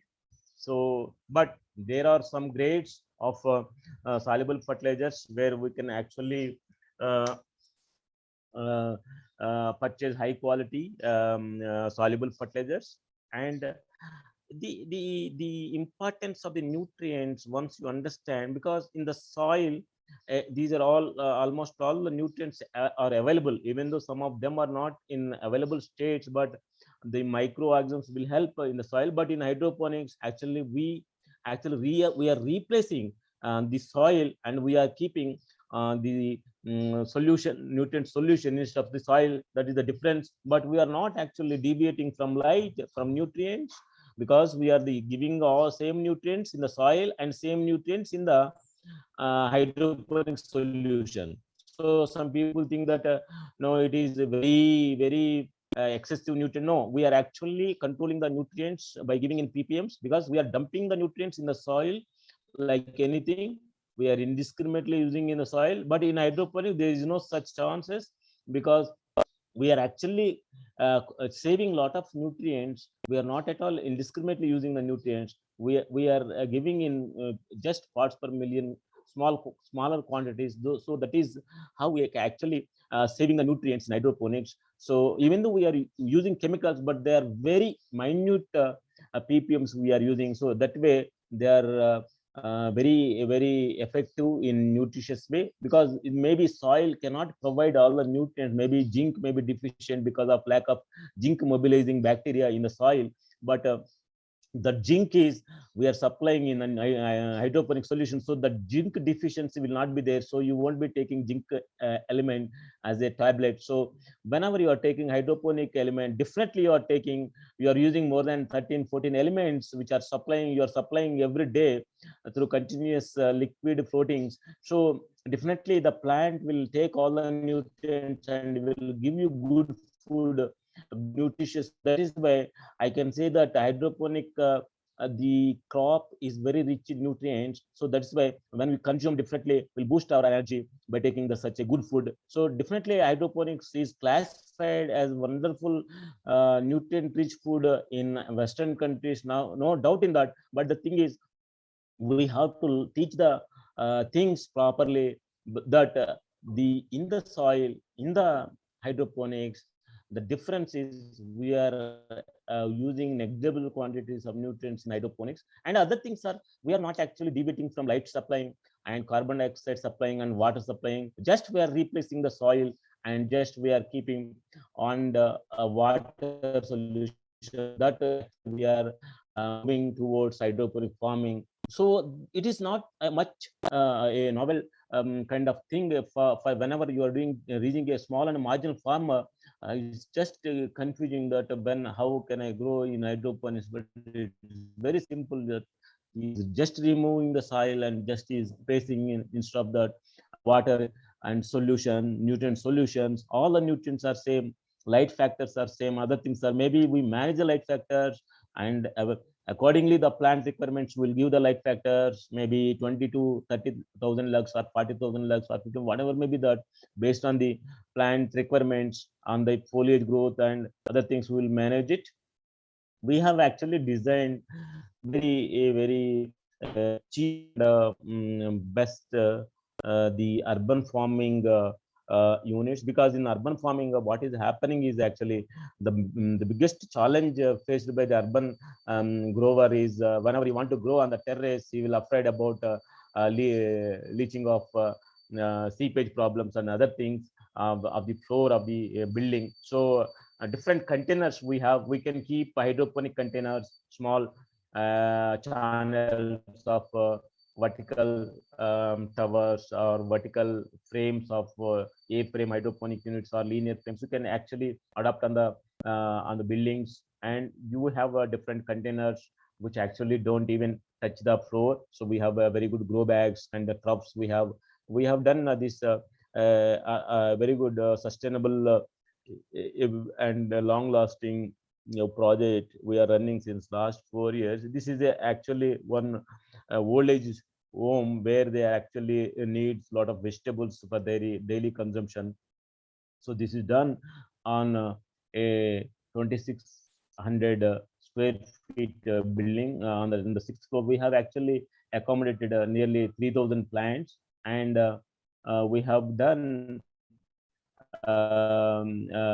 we have dumped up to 15 metric tons of high quality cocoa peat, and we have used for capsicum, cucumbers, tomatoes, and some greens.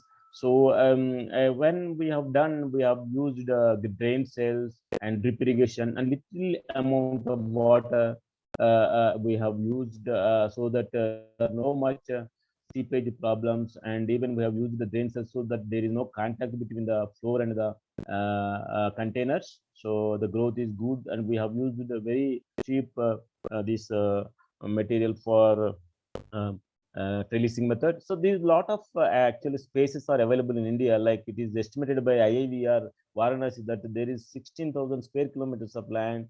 Actually, floor is available on the rooftop. So we can actually, if you convert it into 10%, at least there will be a big difference of in the atmosphere, and cutting the carbon emitters and other things will happen. That is very very good thing which will happen when once you convert into a commercial. And we have designed very easy adaptable vertical towers for it. These are all local available, and it's not a very high-tech form. Actually, this is based on the drip method.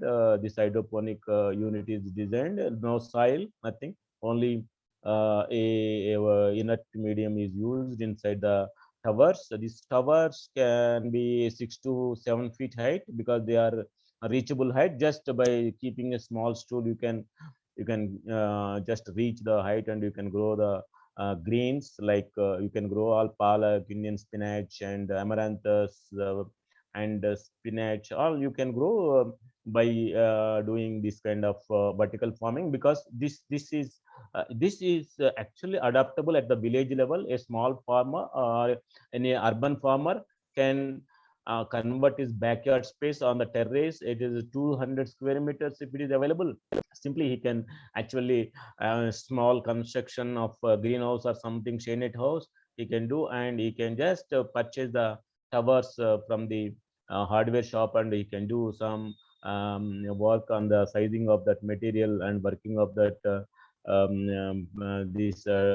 working on making of the pouches in the towers. Actually, we have made 24 to 26 pouches cavities in the 6 feet height of tower. So we have actually filled 20 kgs of inert cocoa peat mixed with the perlite and vertical vermiculite at 3:1 ratio, and we have just simply grounded. We just put on the soil, and we put some inside the 6 inches, and we have used drip irrigation on the top of the towers, and by gravity the water will come, and the lot of growth was observed. We have done all crops, of all foliage crops we have done. We have grown basil and lettuce, and lettuce was coming 3 to 4 kg per tower, which is very good, and palak 2 to 3 kg, and coriander 1 kg, and Indian spinach 3 to 4 kg, and whatnot. You can grow basil and all other things, and even you can grow roots like radish, because you have to select the crop with a shallow root system, and because this is indigenously, you can actually shape it and can make it, and you can grow, and sometimes we can even make it portable also by keeping it in a small bucket or a plastic tub, so we can move to our near doors.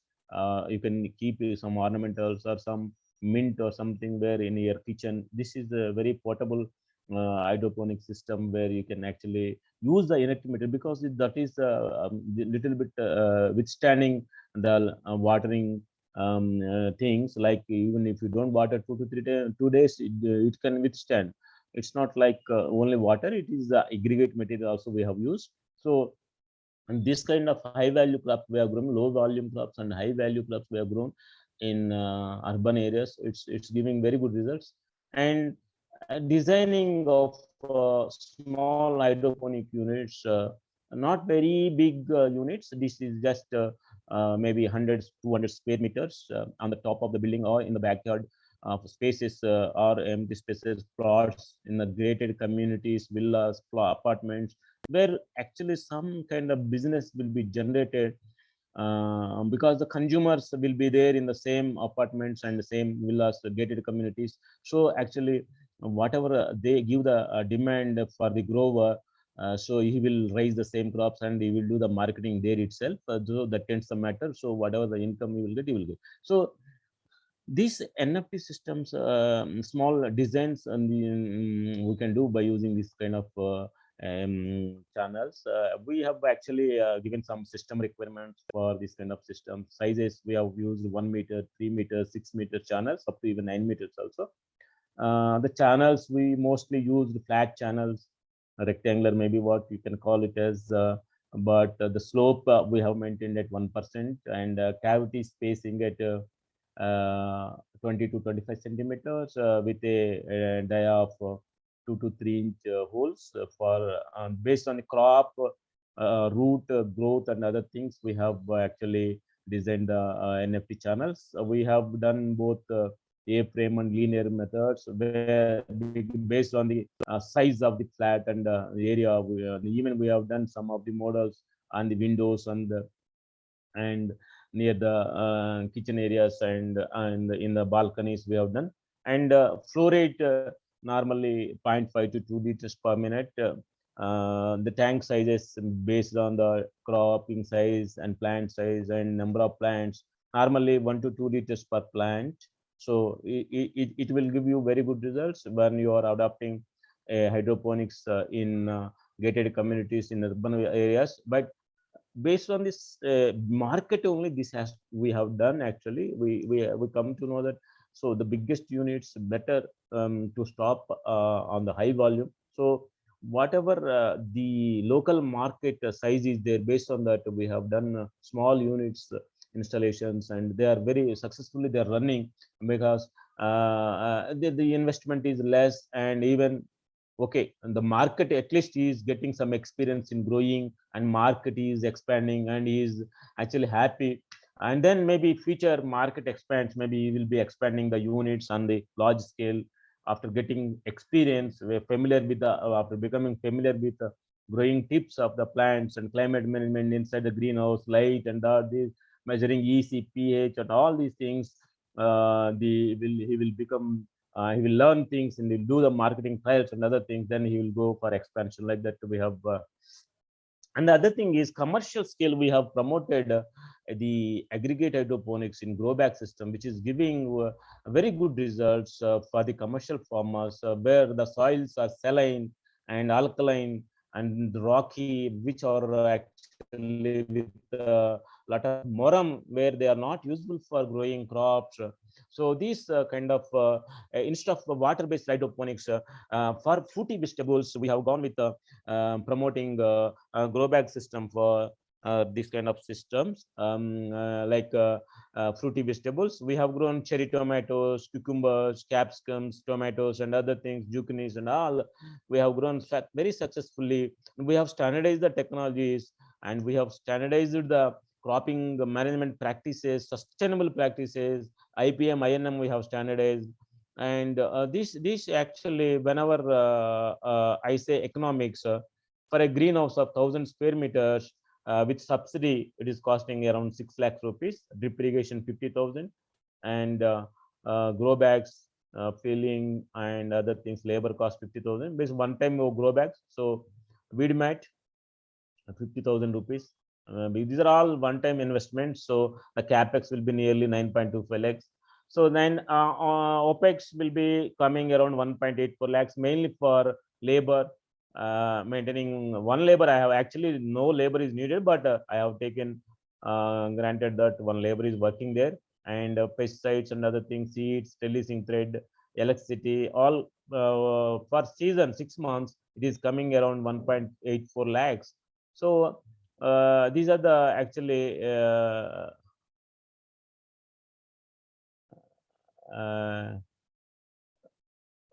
the fixed and operational cost.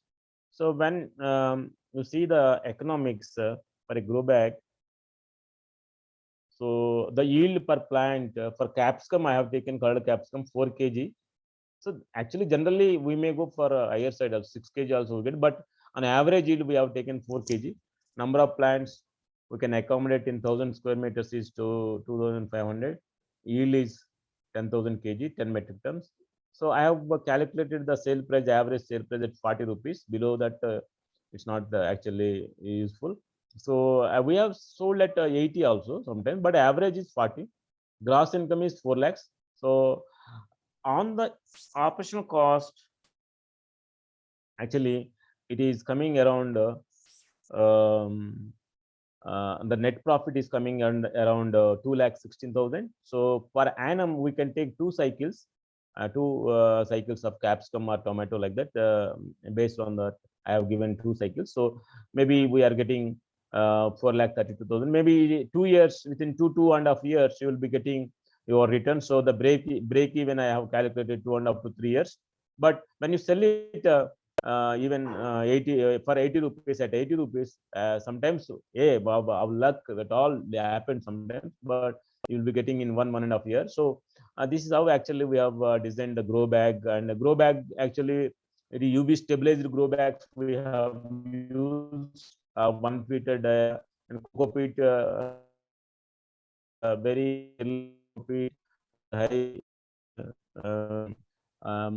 highest qualities, good porosity and good bulk density, less weight, and low EC, like 0.2 EC. We have washed it properly and we have used it, and very good results. And the frequency of irrigations, dosing of fertilizers and everything, staking and everything we have done. And we have actually standardized the techniques. And we can also use the same technique for Dutch bucket also, growing tomatoes for or capsicums by using Dutch bucket. Only the difference is Dutch bucket is very expensive. In initial cost is 200 to 250 rupees, but the durability is at least 10 to 12 years you can use. The grow bag is just 3 years, 3 to 4 years you can use. Later you have to change the grow bag again. You have to spend for labor. Other things like weed mat and coco-peat also you can use, no problem. Only you have to do sterilization and washing, and you can add 1 or 2 kg again. So again you can use the same coco-peat, no problem. We have seen that also. But the thing is, if you have okay, we are okay with this, you can turn to these to Dutch bucket later once you standardize the technique. But only thing is, all IPM INM will fetch you in long-term sustainable practices. So that is actually, and other things what actually we have helped the farmers is designing, because we have mentioned a lot of spacings like 30 centimeters, 40 centimeters, 1 meter, 2 meters. In books we have mentioned lot of spacings for vegetables and fruits and other things, but they are not working out properly because lot of weed and a lot of other things also not actually giving profitability at the farmer level. When we have seen the all other farms, when I visit like progressive farmers and scientists, and we came to know that why should not we educate the farmers on the latest our own techniques, like why don't you use the spacing, why don't you adjust the spacing according to your machines and the tractors. Now we have very good small tractors available with the Kubota or Mahindra, whatever maybe, that many John Deere or many Sonalika, many people are coming with small tractors which can be run very economically in between the rows. The rows will adjust according to the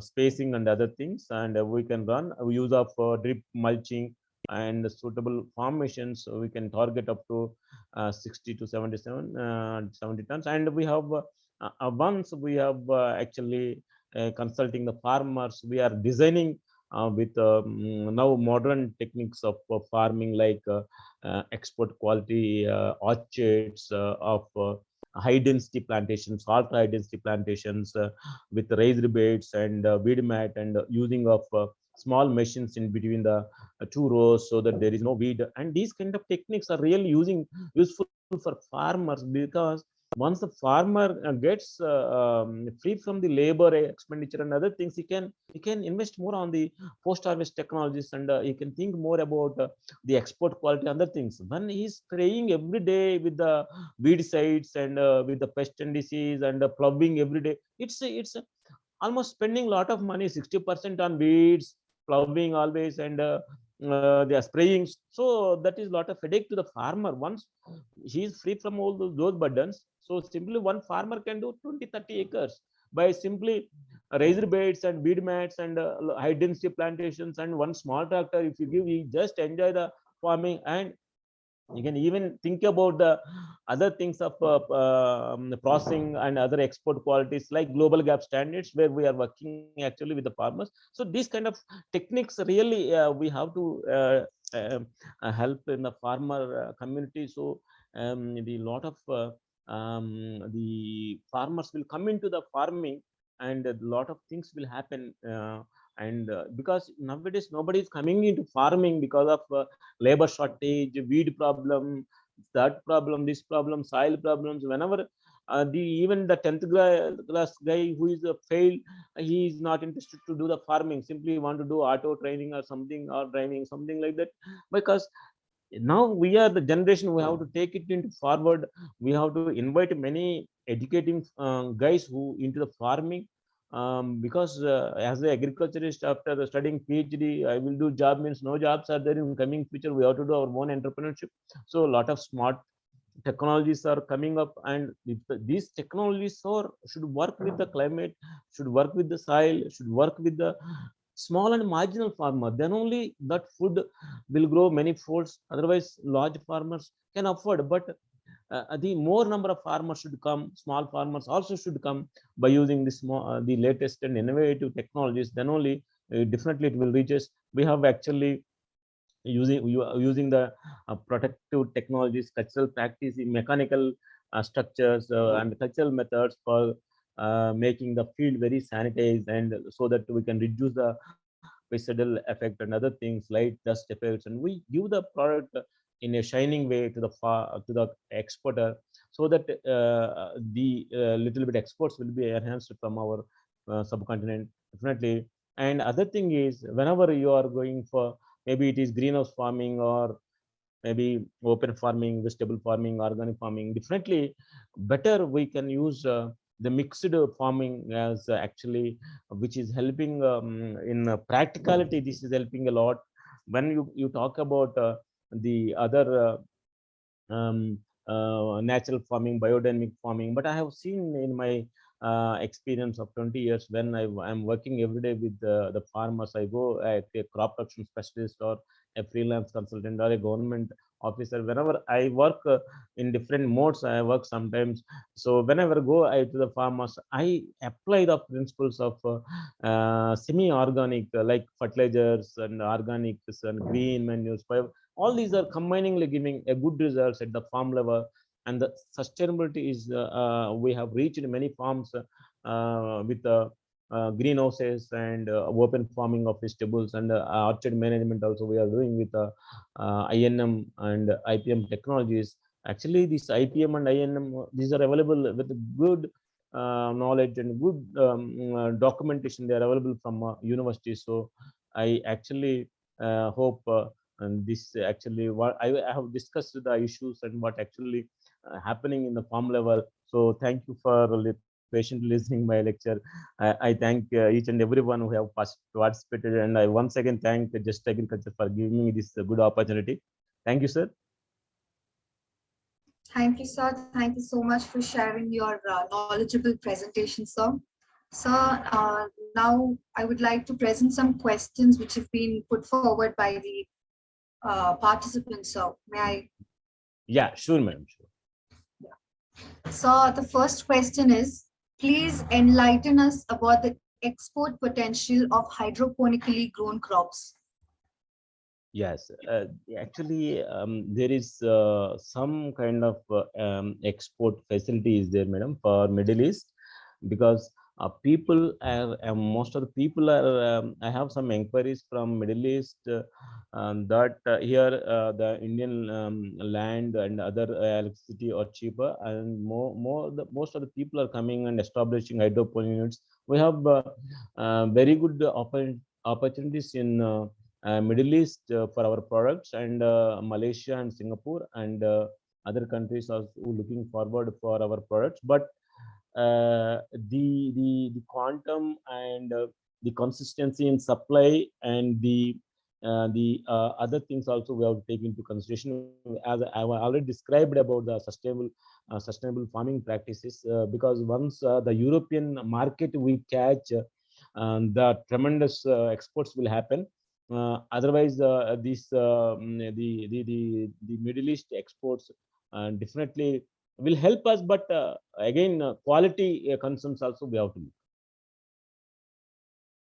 Yes, sir. Thank you. So the next question is, why the infestation of nematodes in higher is in protected conditions is as compared to the open field conditions? See, what is happening in protected cultivation greenhouse, the beds, the soil is not much unturned. Many times the same bed is being used because they don't allow tractors inside to plow or to manage the field as they done in the open condition, because in open lot of rainwater will come, and the whatever the excess nutrients they will get washed away, and whatever the excess chemicals they get washed away.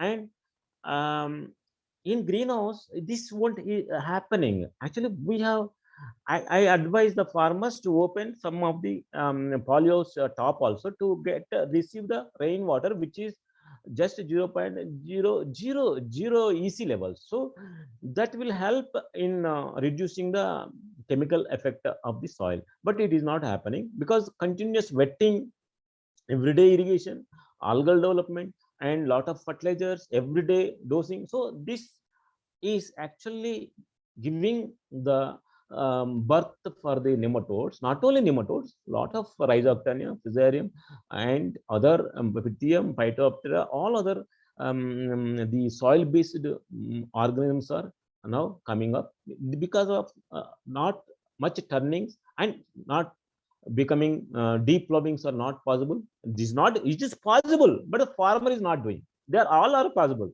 You can even allow the rainwater also into the greenhouse.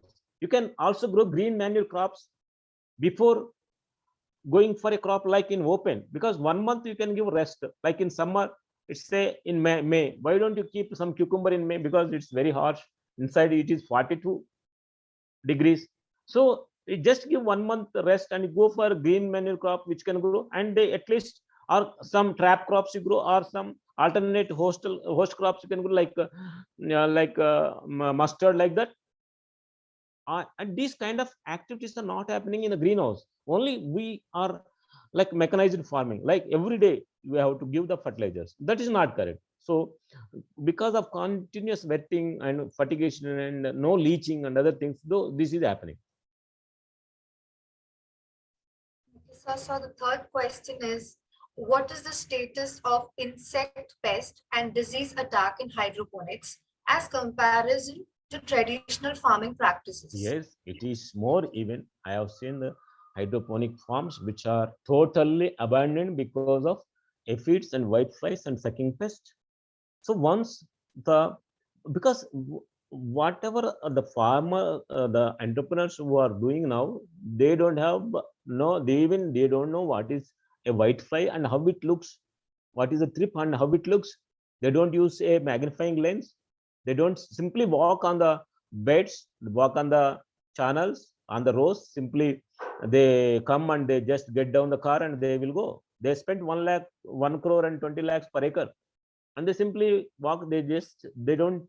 And the supervisor is also same, because his owner is like that and his boss is like that. He is also same, and he simply walk out like that. And after 10 days, if you see that the same trips will become millions and millions, whitefly become, when I go, all will come and hit my eyes like anything. That is the fate of the hydroponics, which I have seen many units, because we have to educate the farmer on the pest, whitefly, how it looks, how to identify it. Before, keep some cords, sticky cords, know the type of the insect there, use some organic liquids. So when actually I went there, they are spending spraying endosulfan monoprotophos on the that, and they are just simply selling like a salads. It's whoever eat will die simply. So it should not happen like that. We should train the farmer, customer, entrepreneur before we establish. As an entrepreneur, you should know what is going to affect his crop, what is going to affect his business. So these are all to be addressed for the entrepreneurs. Yes, sir. And the last question is, sir, what is the role of double row system in greenhouses? You see, the double row system is actually for getting more number of crops, but it is not must. Even you can grow for single crop, where we can get very good results. Double row is not must. Some of the people have advised double row system. Single row system I have done. Aubergines I have done. Parthenocarpic brinjal, capsicums I have done. Chilies I have done. Even you can do anything. But if you want to go for a high density or more number of plants, you can go double row. But actually, single row is better, when in my view.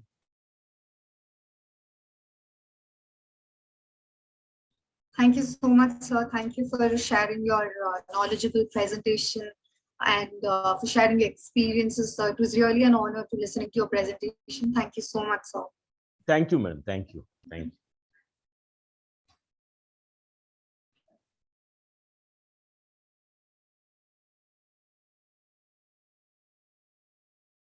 I thank all of you.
The third session will begin right now. So I would like to introduce Dr. 𝘕𝐺𝑚𝐴 with us. Ma'am is a Ma'am is a PhD in botany in nanotechnology, MSc in plant biotechnology, and BSc in botany. Ma'am, do you please start the session, ma'am? Yeah, can you hear me? Yes, ma'am, you're visible and audible. Okay, fine. Welcome to everybody, and I'm sure the previous two sessions, which were on hydroponics, they must have covered a lot of topics related to hydroponics. And my topics would look like an overlap or a repetition of what you must have already heard. But what I'm going to do is quickly give you an overview as to why this technique of hydroponics is gaining so much of an importance nowadays. I will just start. 1 second. I'll just start sharing.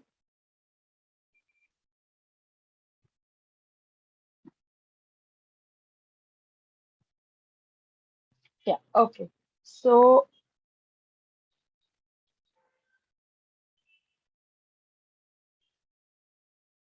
so basically, I'm going to give you a scientific approach to this technique called as hydroponics. Before I start my session, I just want to give you a quick introduction of what I'm doing at present. I'm Dr. 𝘕𝐺𝐺𝐵. I work as a senior manager R&D for Aries Agro Ltd, which is a micronutrient company and which has been in this field of micronutrients for the past 50 years. Hydroponics is something that we have just ventured into recently, and we also have a rooftop setup where we are doing a lot of R&D on this entire technique as well as the nutrients that go in this technique.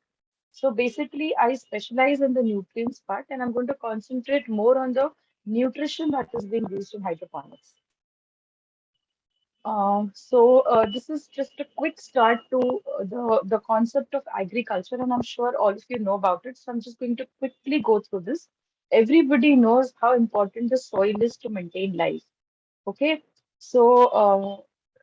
there are a lot of definitions relating to soil. It's the surface material, it's the earth's crust. It consists of what organic matter, inorganic particles, etc., etc. I want you people to concentrate on these two functions, very, very important functions in soil that the soil does, okay? One is that it provides structural support to plants, and second is it's a source of water and nutrients, okay? These two very important functions of soil is what we exploit in this concept of agriculture, basically. Okay, so if you are able to do these two without soil itself being present, that is, give support to plants and provide the water and nutrients that it needs, you can grow plants anywhere. Okay, plants do not really understand whether you're growing them in soil or whether you're using some inert material to grow them. They don't. You may have seen plants growing on walls as well, okay, in crevices of rocks or in walls. So plants really do not understand where they are growing. If they get the support and the water and nutrients, they can grow. Very quickly, we all know what plants need to grow. If you take care of all these requirements, you can easily cultivate. So, okay. Now, soil versus soilless. Now, soilless is a technique which recently has been gaining a lot of importance, and there are a lot of reasons for it. You people must have come across these reasons. One is food scarcity, which is going to be very soon. We are going to face this because of the growing population, less land where we can cultivate food or cultivate crops in the traditional way, and because of a lot of malpractices, abuse of practices that we have done, which has made the fertile land also irreclaimable now, which cannot be used. But nonetheless, you still have to support the growing population with food, and you have to find out alternative sources of growing food. So this was the basic background or the basic reason why people started exploiting other ways to grow food or utilize spaces which earlier they never thought could be used to grow food. Okay. Now, as I told you, plants do not really understand where you are growing them. Okay. If they get all the necessary parameters that they need to grow, they can grow. So, this is a quick comparison between the necessary parameters that are needed for growing plants and between the soil and the soilless methods of cultivation. Okay. So, if you talk of light, we know that ultimate source of light is the sunlight. Okay. In soil, definitely you need sunlight to grow. So depending upon the amount of light that is available, you have a variety of crops that are grown, and you also have seasonal crops. Okay. Now, when it comes to soilless technique of growing plants can be done using sunlight, which is the most common method. But now people have gone one step ahead and they have also started using artificial lights to grow food. Now, do you really need artificial lights to grow food, or where it is highly advantageous to use artificial lights? That is another topic in itself. Okay, but yes, artificial lights are being used. Second is the temperature that you need to grow food. Okay, that is the reason why you have seasonal varieties or seasonal crops. Okay, now temperature is as per the plant needs. Okay, so there are certain crops that grow predominantly only in the summer season, or there are certain crops that grow predominantly in the winter season. Okay, that is their natural adaptation. If you talk of protected cultivation, where we say that we can grow fruits throughout the year, or where you have developed varieties that can be grown throughout the year, that's a different concept. But yes, as far as possible, we have to stick to the natural inclination of temperature of the plant. That would give you the best quality of plant.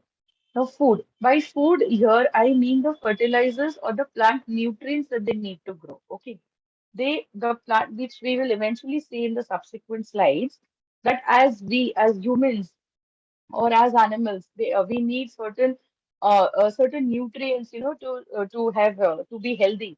Plant also needs certain inorganic elements. Please listen to this: inorganic elements in the form of major and minor. Major and minor here is depending on the requirement. Okay, what they need in higher amounts are called as the major nutrients, and what they need as the in minor amounts are called as minor nutrients. Now, for example, they need nitrogen, they need phosphorus, they need potassium, they need calcium, and mind you, all these ions are also present within the human body and the animal body. Because in the food chain, as the plants assimilate all these nutrients, it gets passed on to humans as well as animals. So food is a very, very, very important aspect of cultivation. That is the plant food or the plant nutrients. Now, by room to grow, it is the area, the space, whether you're growing them in a bed, whether you're growing them in an open field, or whether you're using pots or any other kind of hydroponic or a soilless system to grow. Doesn't matter. You can grow them in the bed, in the field, or in different kinds of systems. The plants definitely need water to grow, and as needed, as per the growth stage and as per the season, water requirements vary. Uh, okay, now let's start with hydroponics. Now, this is the three main questions of what is hydroponics? Why are people turning towards hydroponics? And if you've decided to do hydroponics, how are you going to go about it? So just understanding the big, big, big concept, which is, gaining a lot of momentum and a lot of popularity now, the big concept of hydroponics. In very layman terms, and if you break down this concept of hydroponics, it is an alternate growing technique. There is no magic into this. It's an alternate growing technique which, as humans progress and as we advance, we definitely keep growing. So this is a technique that evolved due to our need. Okay, so it's an alternate growing technique.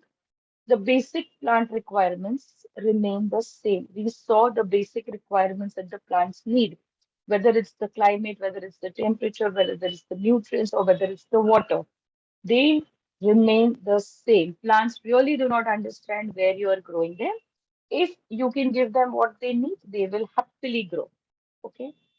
Do not do not mix hydroponics with organic. Organic per se has its own set of definition, which is a broader term which involves micronutrients.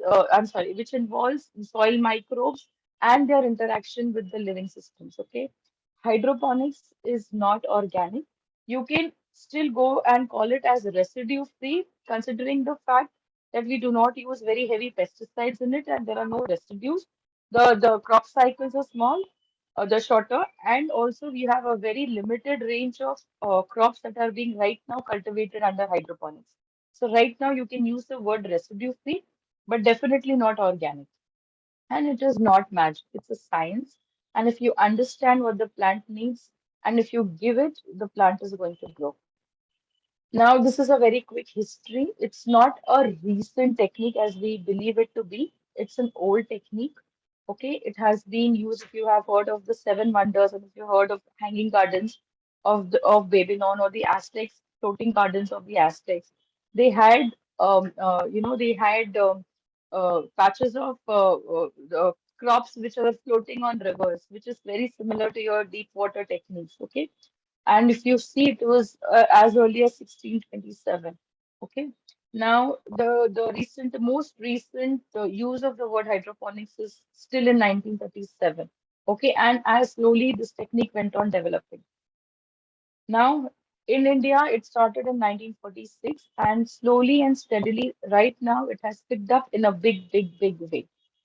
Now, coming to the next questions, why do you think we should go in for hydroponics, or why was the need to develop an alternative technique? What was wrong with the original traditional technique of growing food? First is improved nutrient uptake. Now, what do I mean by this?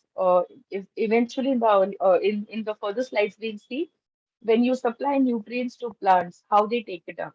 Now, improved nutrient uptake means there is less wastage of your input, okay? Less wastage of the fertilizer input that you're giving. This is one of the major reasons why soil has lost its fertility. It's because we have given much more than needed, and the residues have remained behind in the soil, making the soil absolutely sterile. And now it is no longer, it can be used to grow food. So if you take care of this improved nutrient uptake, if you search for sources wherein you ensure that whatever you are giving to the plant is taken up by the plant. One more example of this thing is the drip irrigation system, which has recently been adopted, and is one of the most advantageous technique that can be adopted in the open field or in protected cultivation, is because it conserves water and it ensures that the nutrients are given very close to the plant roots and hence can be taken up. Okay. Second thing is there are no soil-borne diseases in hydroponics. One reason is because obvious reason is because there is no soil. But that does not still mean that there are no diseases in an hydroponic cultivation. The diseases are not only because of soil, or almost the 60 to 70% are born in the soil-borne diseases, but there are other flying pests or fungal pathogens, which definitely, if you do not have the proper sanitation practices in your cultivating area or in your growing area, you can have diseases. But soil-borne diseases are not there because you're not using soil in any of the hydroponic systems. Another important point is now we are all talking of automations, and yes, controlled and automated systems. You can have sensors, you can link them to your mobile phones, you can have apps developed, okay, wherein even if you are not on the field, you can monitor your field, okay.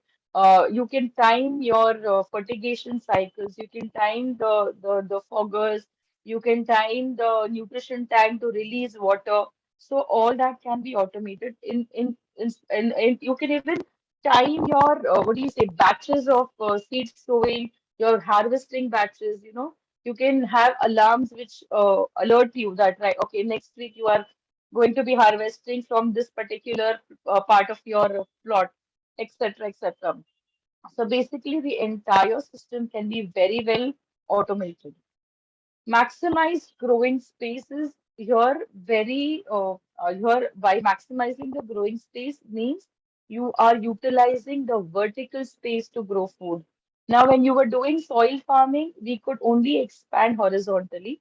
There was no way where people could expand vertically. Okay.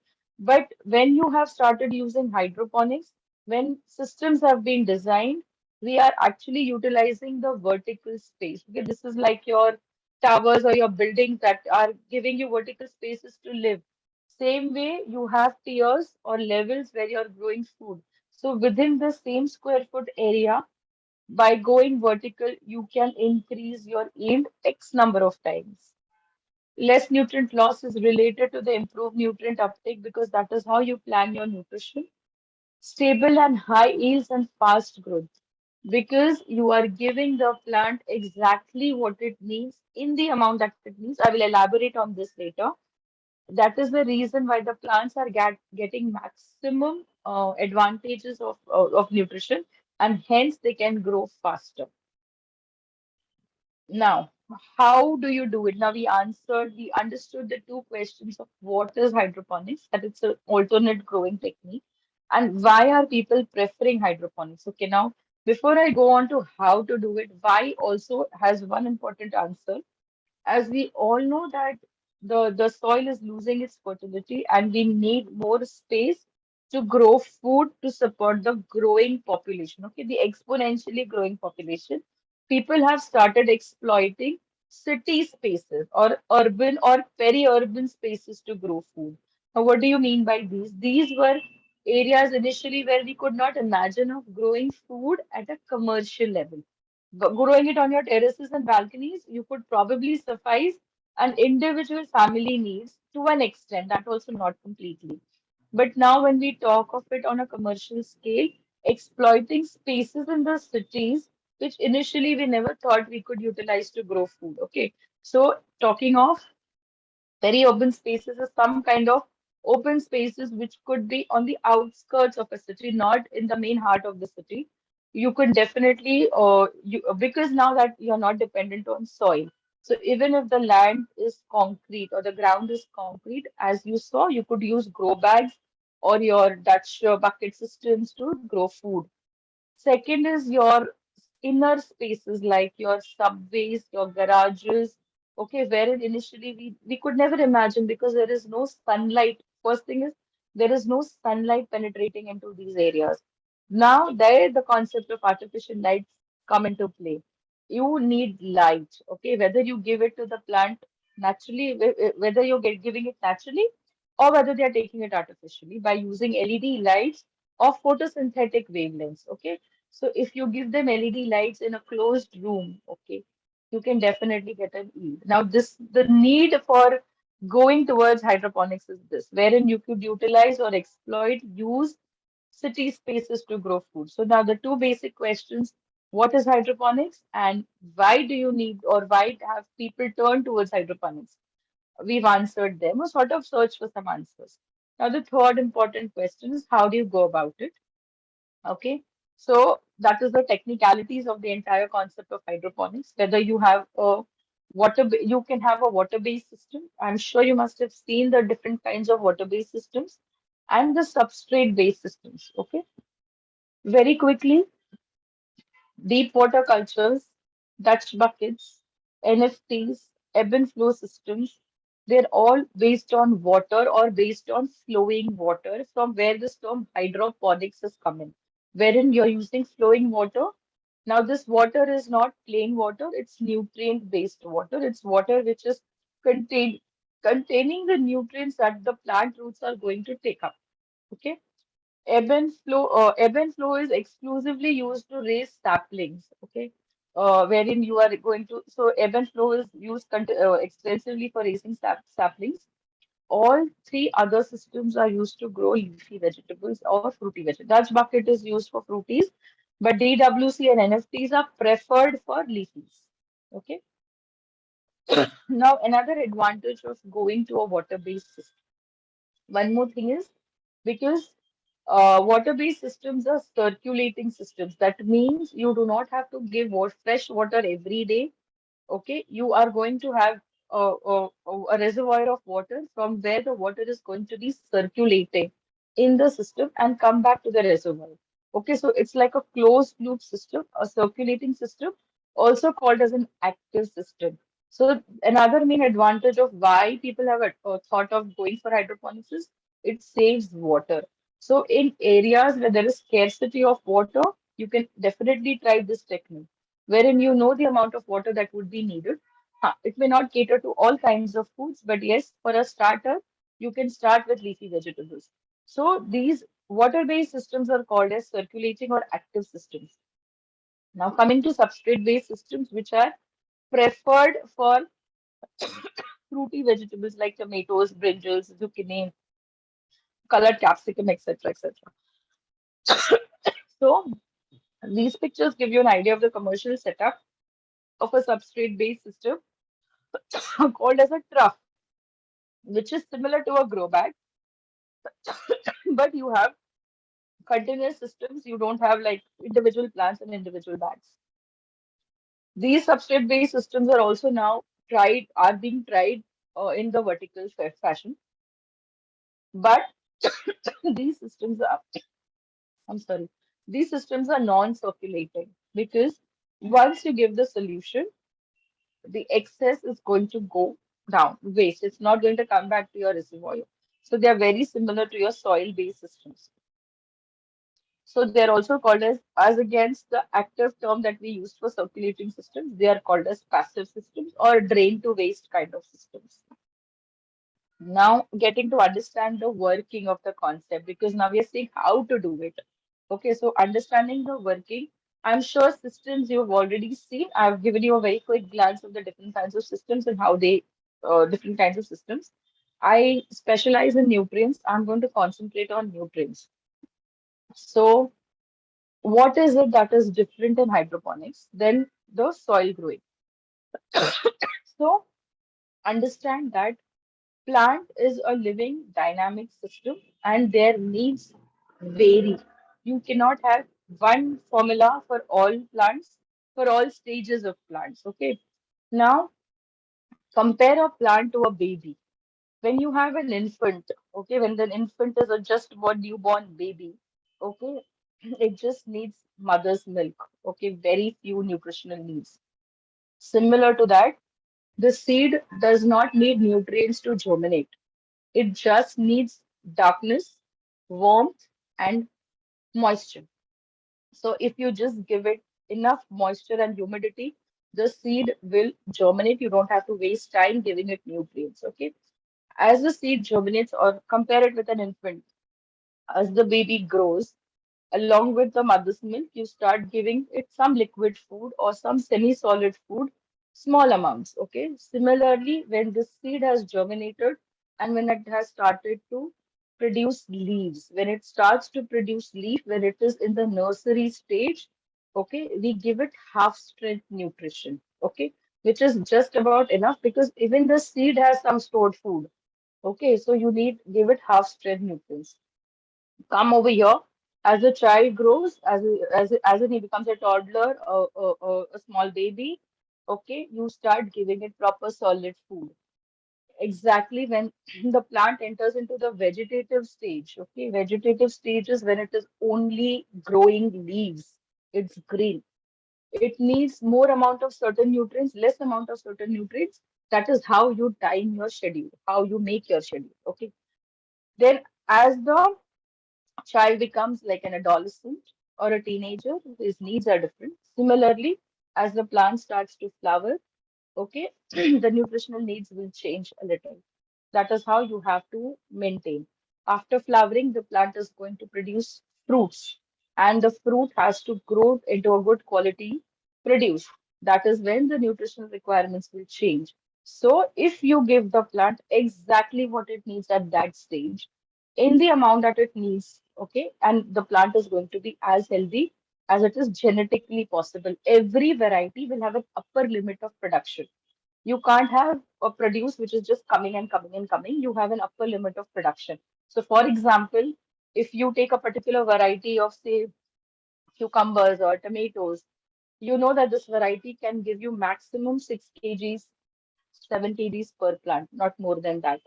That is how you do your economics also. But to get that 6 kgs or 7 kgs maximum, you have to give it proper nutrition along with the other intercultural operations. Now, coming back to hydroponics, it's about healthy roots. Here we are concentrating on the roots. If the support system is well developed, the plant is going to be healthy because that's where all the absorption takes place. Similarly, when we talk of human health, when we say if the gut is healthy, if the human gut is clean and healthy, you will be healthy. Overall health is going to be good because gut is the place where all your absorption takes place. Okay. Similarly, if your roots are healthy, the plant is going to absorb better and it is going to grow better. So in hydroponics, what we are doing is concentrating on the root. the more amount of the more amount of white roots that you see, it means that your plant is growing very good. So, say in the entire amount of root that a plant has, only 20% are the white roots, which are the absorbing roots. Most of the others are only for support. That is why when you trim the roots, the plants don't die. Okay, most of them are only for supporting them so that they can hold the soil particles together and when they are growing erect. So in hydroponics, we are only concentrating on healthy roots. Then they are more vigorous, obviously, because we are giving it nutrients very near to the root, so they don't have to go in search of nutrients. First thing, okay, you're giving it very near, so they can immediately pick up. In fact, they're just dipping in the nutrient solution, so they can pick it up. Second is you're using 100% water soluble nutrients, which means they are in the form that the plant roots can take it up. They don't have to break down the nutrients, get it into a smaller size that can enter through the root pores. Okay, so you are giving it in the exact form and in the exact amount. So they're not wasting energy in either going in search of nutrients or breaking down nutrients. So what happens is that energy is channelized towards production. Okay. Now, like I said, nutrients. Now coming to the actual nutrients, there are 16 elements which are needed for essential elements which are needed for plant growth. Carbon, hydrogen, and oxygen we get, the plants get it from the air and the water that we give. The other elements are from the fertilizers or the food, whatever form, either inorganic or organic, they will get it from there. Okay. Now, as I told you, there are certain elements that they need in higher quantities. There are certain they need in lesser quantities. So if you see nitrogen, phosphorus, potassium, calcium, magnesium, and sulfur, these are needed in higher quantities. Now, because nitrogen is an essential component of, say, amino acids, proteins, other assimilates in the plant body, you need them in higher amounts. Phosphorus, again, is a very important part of ATP, which is your energy source. Potassium is very important in regulation of a lot of channels in the plant. Calcium, magnesium, each nutrient has its own function. Okay, but they are needed. Essential is when the plant will never be able to complete its life cycle if you don't provide that nutrient. Okay, that's how important essential nutrients are. Now, in hydroponics, we generally use, to give all these 16, we use either two-part solutions or three-part solutions. Okay, two-part as in, wherein the life cycle is very small, 45 days like leafy plants. We combine these nutrient sources as per their compatibility.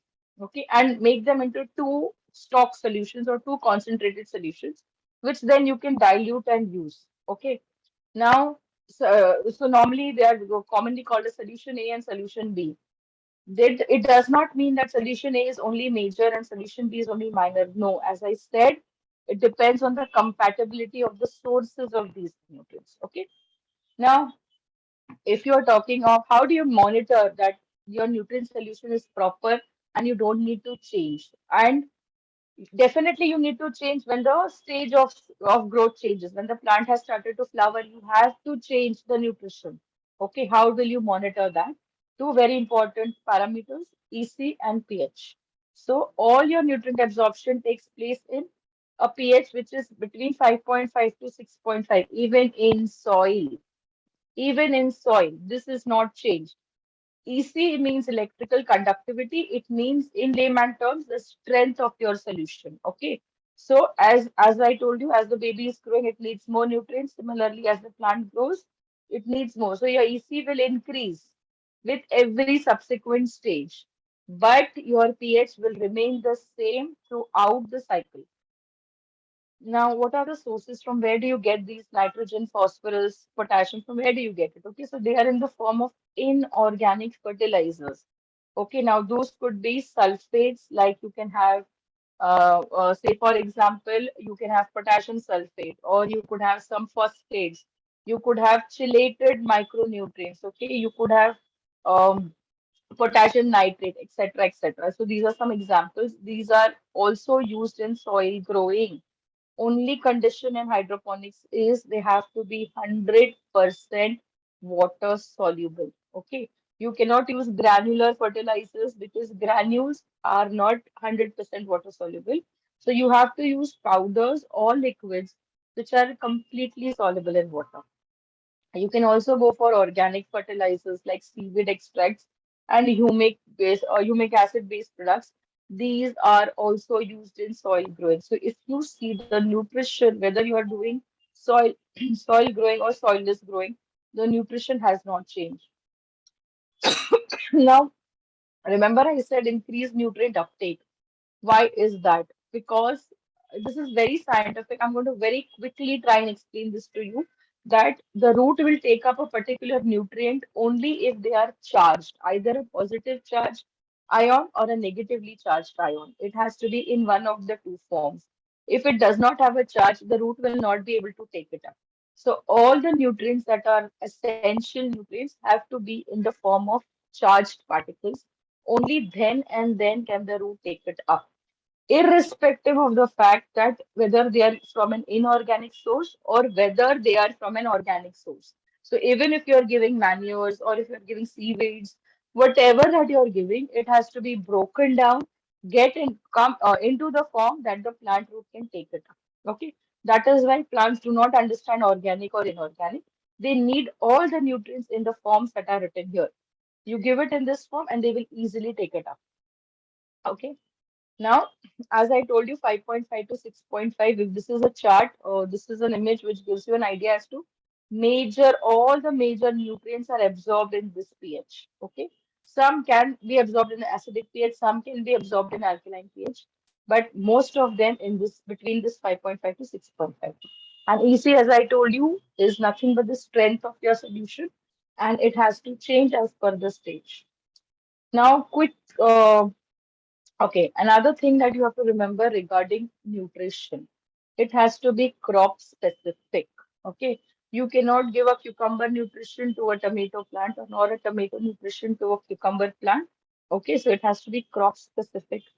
It has to be stage specific. The four stages which we have outlined, wherein it was germination, vegetative growth, flowering, and when the plant starts to fruit. Four basic distinct stages in the plant cycle.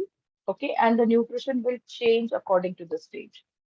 They have to be readily available. Remember the ionic forms that we just saw in the previous slides. Okay, so if you give them in the readily available form, it can be easily taken up and it has to be in the right proportion. If a child eats only one chapati, there is no point in giving it three chapatis because he's going to waste the two.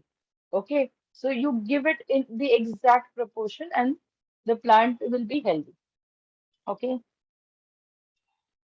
Okay, now just to give you an idea of some grades that people are using in hydroponics. Okay, now these are NPK. Okay, N is for nitrogen, P is for phosphorus, K is for potassium. 4-18-38 means 4% nitrogen, 18% phosphorus, and 38% potassium.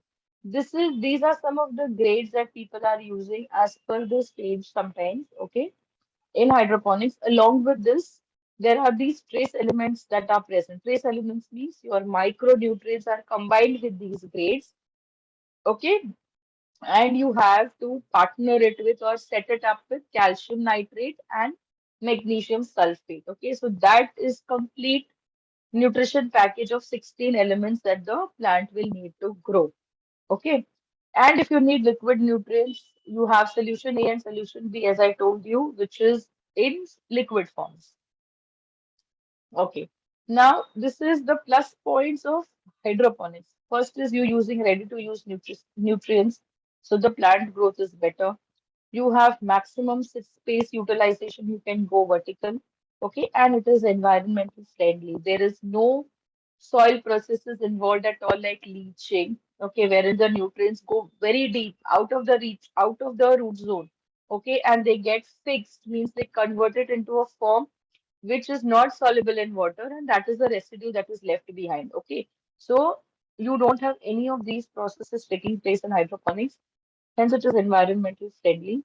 We also recommend not to use a lot of pesticides in hydroponic growing, but definitely if need be, you have to, but mostly it is avoided if you do it in the right scientific way. I heard the previous speaker, and it's a fact that wherein we have all businessmen growing food. Okay, so they have converted the growing art into a business. Fair enough, but remember that plants don't understand business. So you have to give it the scientifically correct method and the correct approach to growing food, and then your business can prosper. Now, where you can use this concept of hydroponics? Growing food is what it is extremely popular for. Okay, how can you do it? You can do it in cities. You can do it in a lot of open spaces. You can even do it indoors.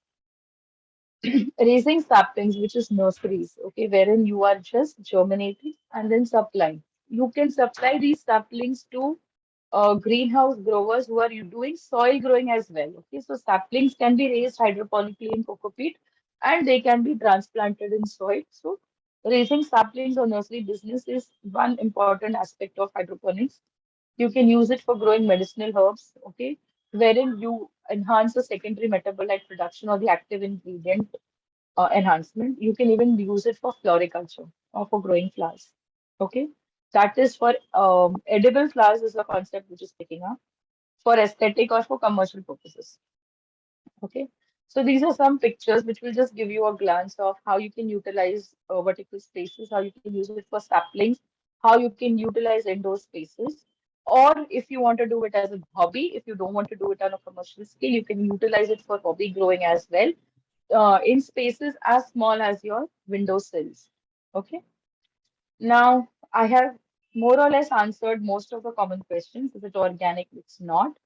Do we use different kind of seeds for hydroponics? No, we use the same seeds that we use for regular growing. Okay.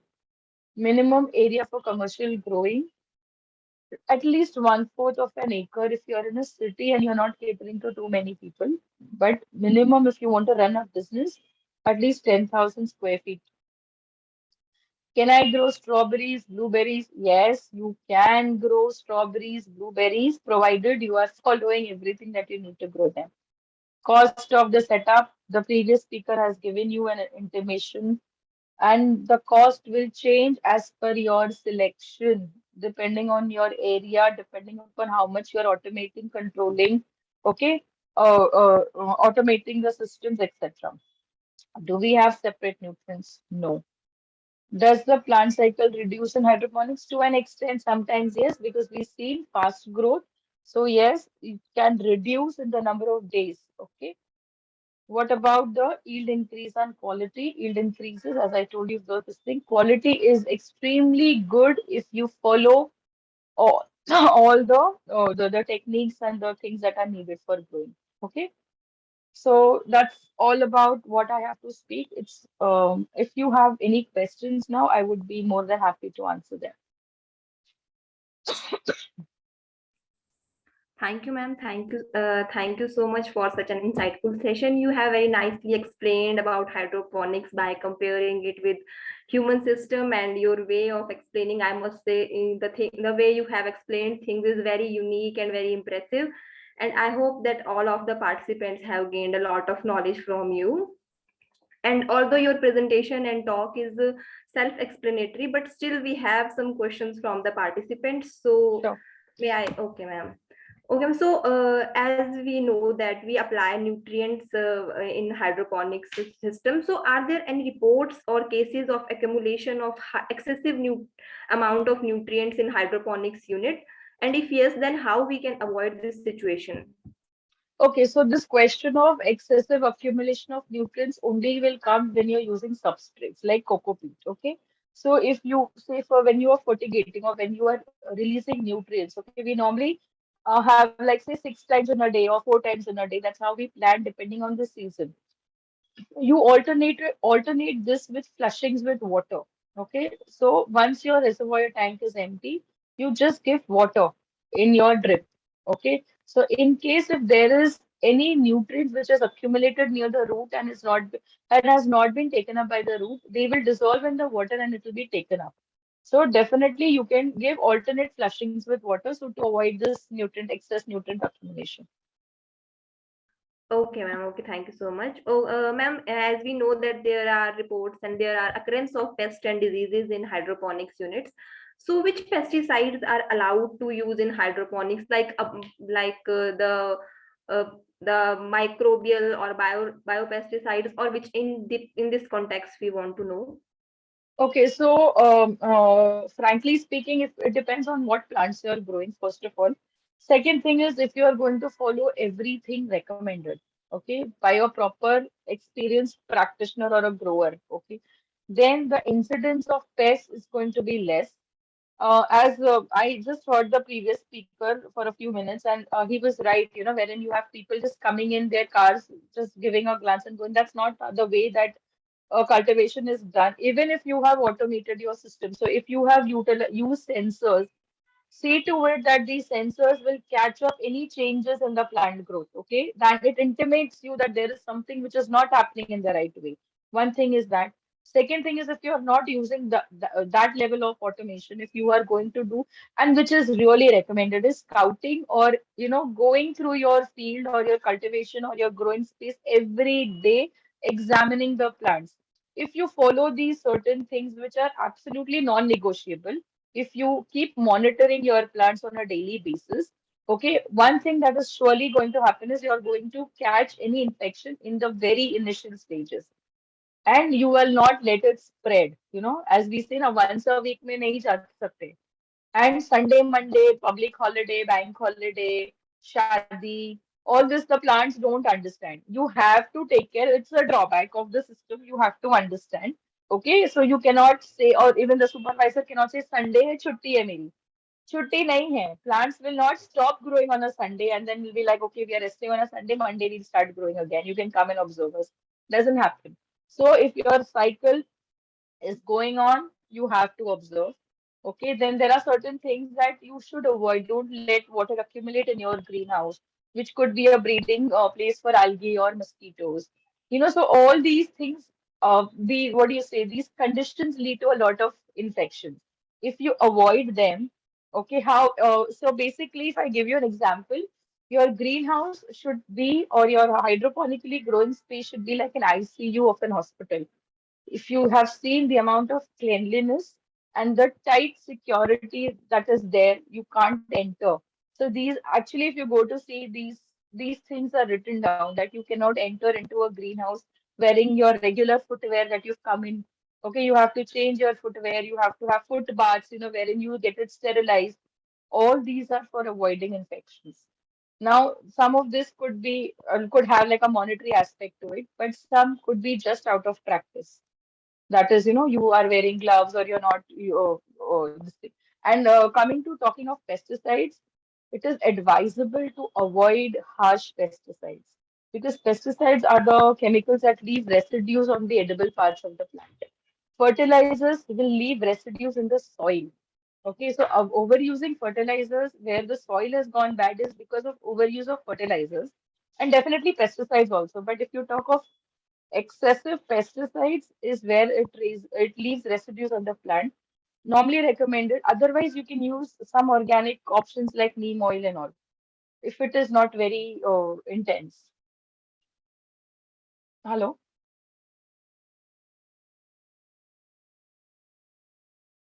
Hello?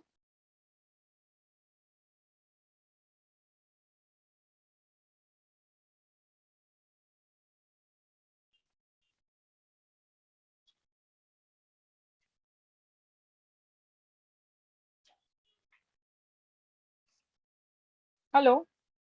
Yeah, I'm audible, but Ma'am, you are audible. There is some technical glitch. We are checking. Okay, okay. Just wait for a while. So Till then, you can reply to the queries of all the members from the chat box of the audience. yeah, so I am just in the chat box. There is nothing written in the chat box yet. Ma'am, am I audible? Yeah. Yes, I'm sorry, ma'am. I think there is some technical issue at my end. Okay, ma'am. So you have explained that we need to take care about, like, we need to be very cautious when we enter in the hydroponics farm. Like I have seen mushrooms farm. So in mushroom farm, we have foot bath in which we have water and the formalin, and we need to dip our foots or our footwear in that, and then we enter into the mushroom unit. So such kind of system or such kind of things are there in hydroponics unit. Yeah, it is there. Absolutely there.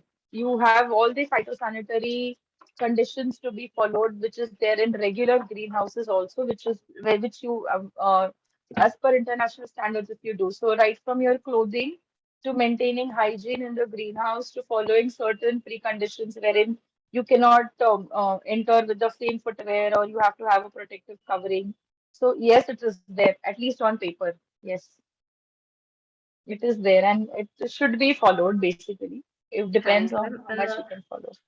Ma'am, Yeah, so all of us know that hydroponics is a huge investment. So what would you recommend that if I want to start a hydroponic unit, then I should go for some training or I should hire some consultant for that? What is your advice? okay, so if you want my very blunt answer, consultant, yes, if need be, but you have to, as an investor, you should know what you're getting into. So definitely training, you should know. So even if you are not the person who's going to go on your farm every day, okay, but still you should know what you're getting into. You have to understand, and I normally tell this to most of the people that I come in touch with.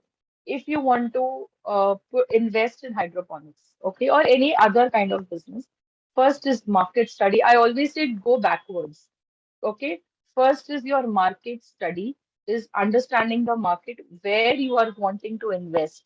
Okay, after you have identified where you are wanting to invest, what you want to invest in. So, for example, whether you want to do exotic vegetables or you want to do indigenous Indian vegetables, leafy vegetables, or you want to do, say, colored capsicum or cherry tomatoes. Understand, exotic vegetables have a very limited market. Major major population in India is not eating lettuce every day for 3 times a day. Okay, so how much lettuce is everybody going to grow, and what are you going to do with it? Okay, so depending upon where you want to set up your farm, where is the nearest market, how are you going to transport it, and whether there are any buyers for your produce. Do it backward. If there are buyers, understand what they are interested in and grow as per that demand. Not because hydroponics is for exotic. No, you will go wrong. Okay. So if, for example, if you are setting it up in a 2-tier or a 3-tier city inside, which is not a urban city as a urban center, okay, what are you going to do with so many varieties of lettuce? Where are you going to sell it? Probably a palak or a methi could have fetched you a little better price, or probably, and you have to then decide the system. If you are going to invest heavily on a deep water culture, or on an NFT system and grow palak in it, you think people are going to buy that costly a palak? No. So these are some very hard-hitting questions that you have to actually find answers to before you decide or before you finalize. Okay. And you have to have the answers to these questions before you finalize. Okay. And then you decide. Do not have the herd mentality that NFT करना है, fan pad डालना है, lettuce grow करना है. नहीं.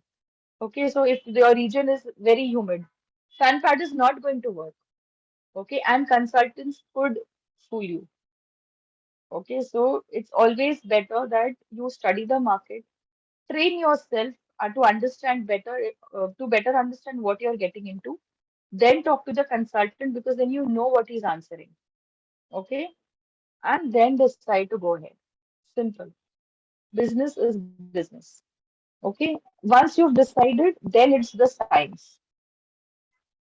Yes, ma'am. Yes, ma'am. Absolutely, ma'am. As you have told about us about colored capsicums, so all of us know that colored capsicums are salad crops and they are much in demand in cities. So when we cultivate color capsicum in polyhouse, like in soil media, then we just train them on two or four stem system, and the fruit is very heavy, the plant is very bulky, so we have to do stocking and we have to use training and tuning, all things we do.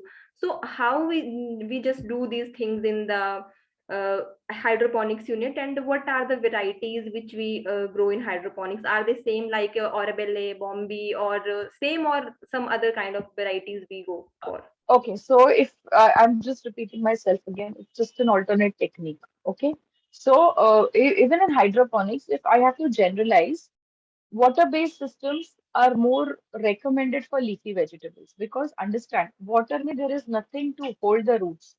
The roots are just dipping in the water. Okay, very less of substrate. So do not crops which have a long life cycle, like say 6 months, 3 months to 6 months. That small amount of substrate will not be able to hold it for that long. Okay, very simple understanding. So all your water-based systems are more recommended for leafy vegetables, which will end in 45 days. The roots, and they don't have like a long stalk, long stem, and fruits which are going to put burden on them. Okay, so that is why water-based systems recommended for leafy vegetables, any kind of leafy vegetables. I'm not saying lettuce, I'm saying leafy. You can even grow palak in like a DWC. Okay, you can grow coriander if you want to, or you can even use your cocoa peat based system. So leafy vegetables can be grown in both. Okay, coming to say your capsicum, your cherry tomatoes, your zucchini, your cucumbers. Okay, so all this is a long-term crop. You have to maintain the root zone and they will need support. Okay, so all your grow bag, troughs, coco peat based, substrate based systems will work or are recommended more for these kind of fruity crops. Okay, coming to the part of staking, trellising, cutting, everything. These are intercultural operations, not related to nutrition, but related to maintaining the hygiene and necessary for the crop. That has to be done. Okay, that you have to do. So if you go with a grow bag, you can definitely stake it. You can have a trellis. So all that becomes easier when you choose the system accordingly. Imagine of trellising or staking in an NFT. You can't do it. Plus the root space between the pipe is very small to hold the root for 6 months. So definitely they're not recommended. Accordingly, you can select your system. Okay. Thank you, ma'am. Thank you so much. And your talk is very, very informative. And I think and I hope all of us have learned so much from you. So thank you so much, ma'am, My for this pleasure. My effective pleasure. session. Thank you, ma'am. Thank you. So, Thank you. in the end, I want to thank all the participants for their valuable time and patient listening. This training is being organized by the partnership of Just Agriculture and Agro Environmental Education. Himani, 1 second. I'm so sorry to interrupt you. I just opened the chat box. There are some questions in the chat box. Yeah, Can ma'am, I you just can read? answer. Yeah. Okay, so there is one question which is on how to maintain nutrients in hydroponic. EC, you have to follow the EC, which is recommended for this stage. Okay, so depending on the EC, you have to maintain the nutrients. So if your EC is low, that means you have to add more nutrients. And if your EC is high, that means add water, get down the EC. Okay, any type of crops can grow under hydroponics. Till now, vegetable crops have been tried in hydroponics. Fruits, where some limited amount of fruits which are shrubs, say blueberries, strawberries, those kind of fruits have been tried. Any orchard kind of fruits have not yet been tried in hydroponics, nor have grains been tried in hydroponics. Like grains and cereals have not been tried yet.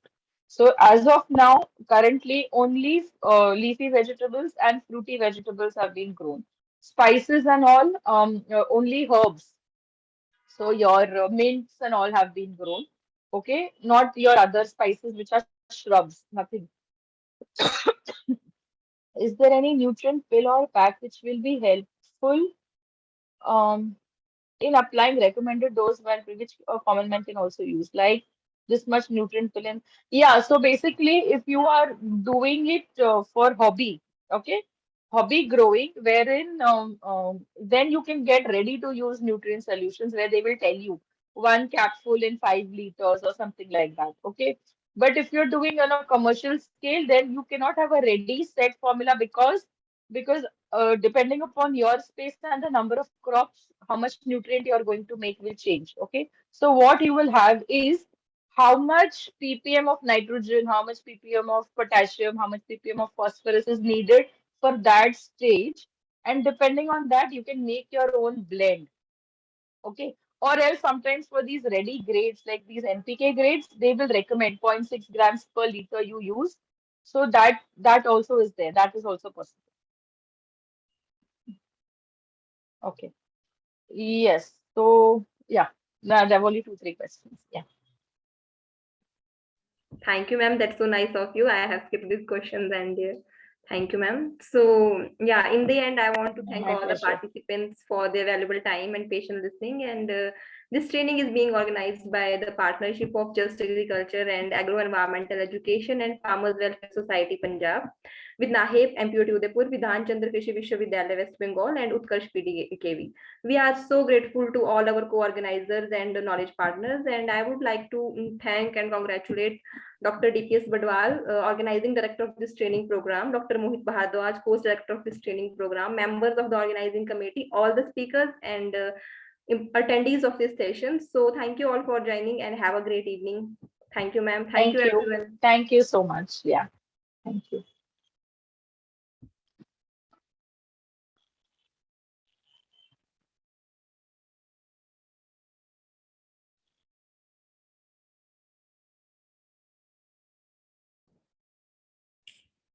Thank you all for joining. See you tomorrow.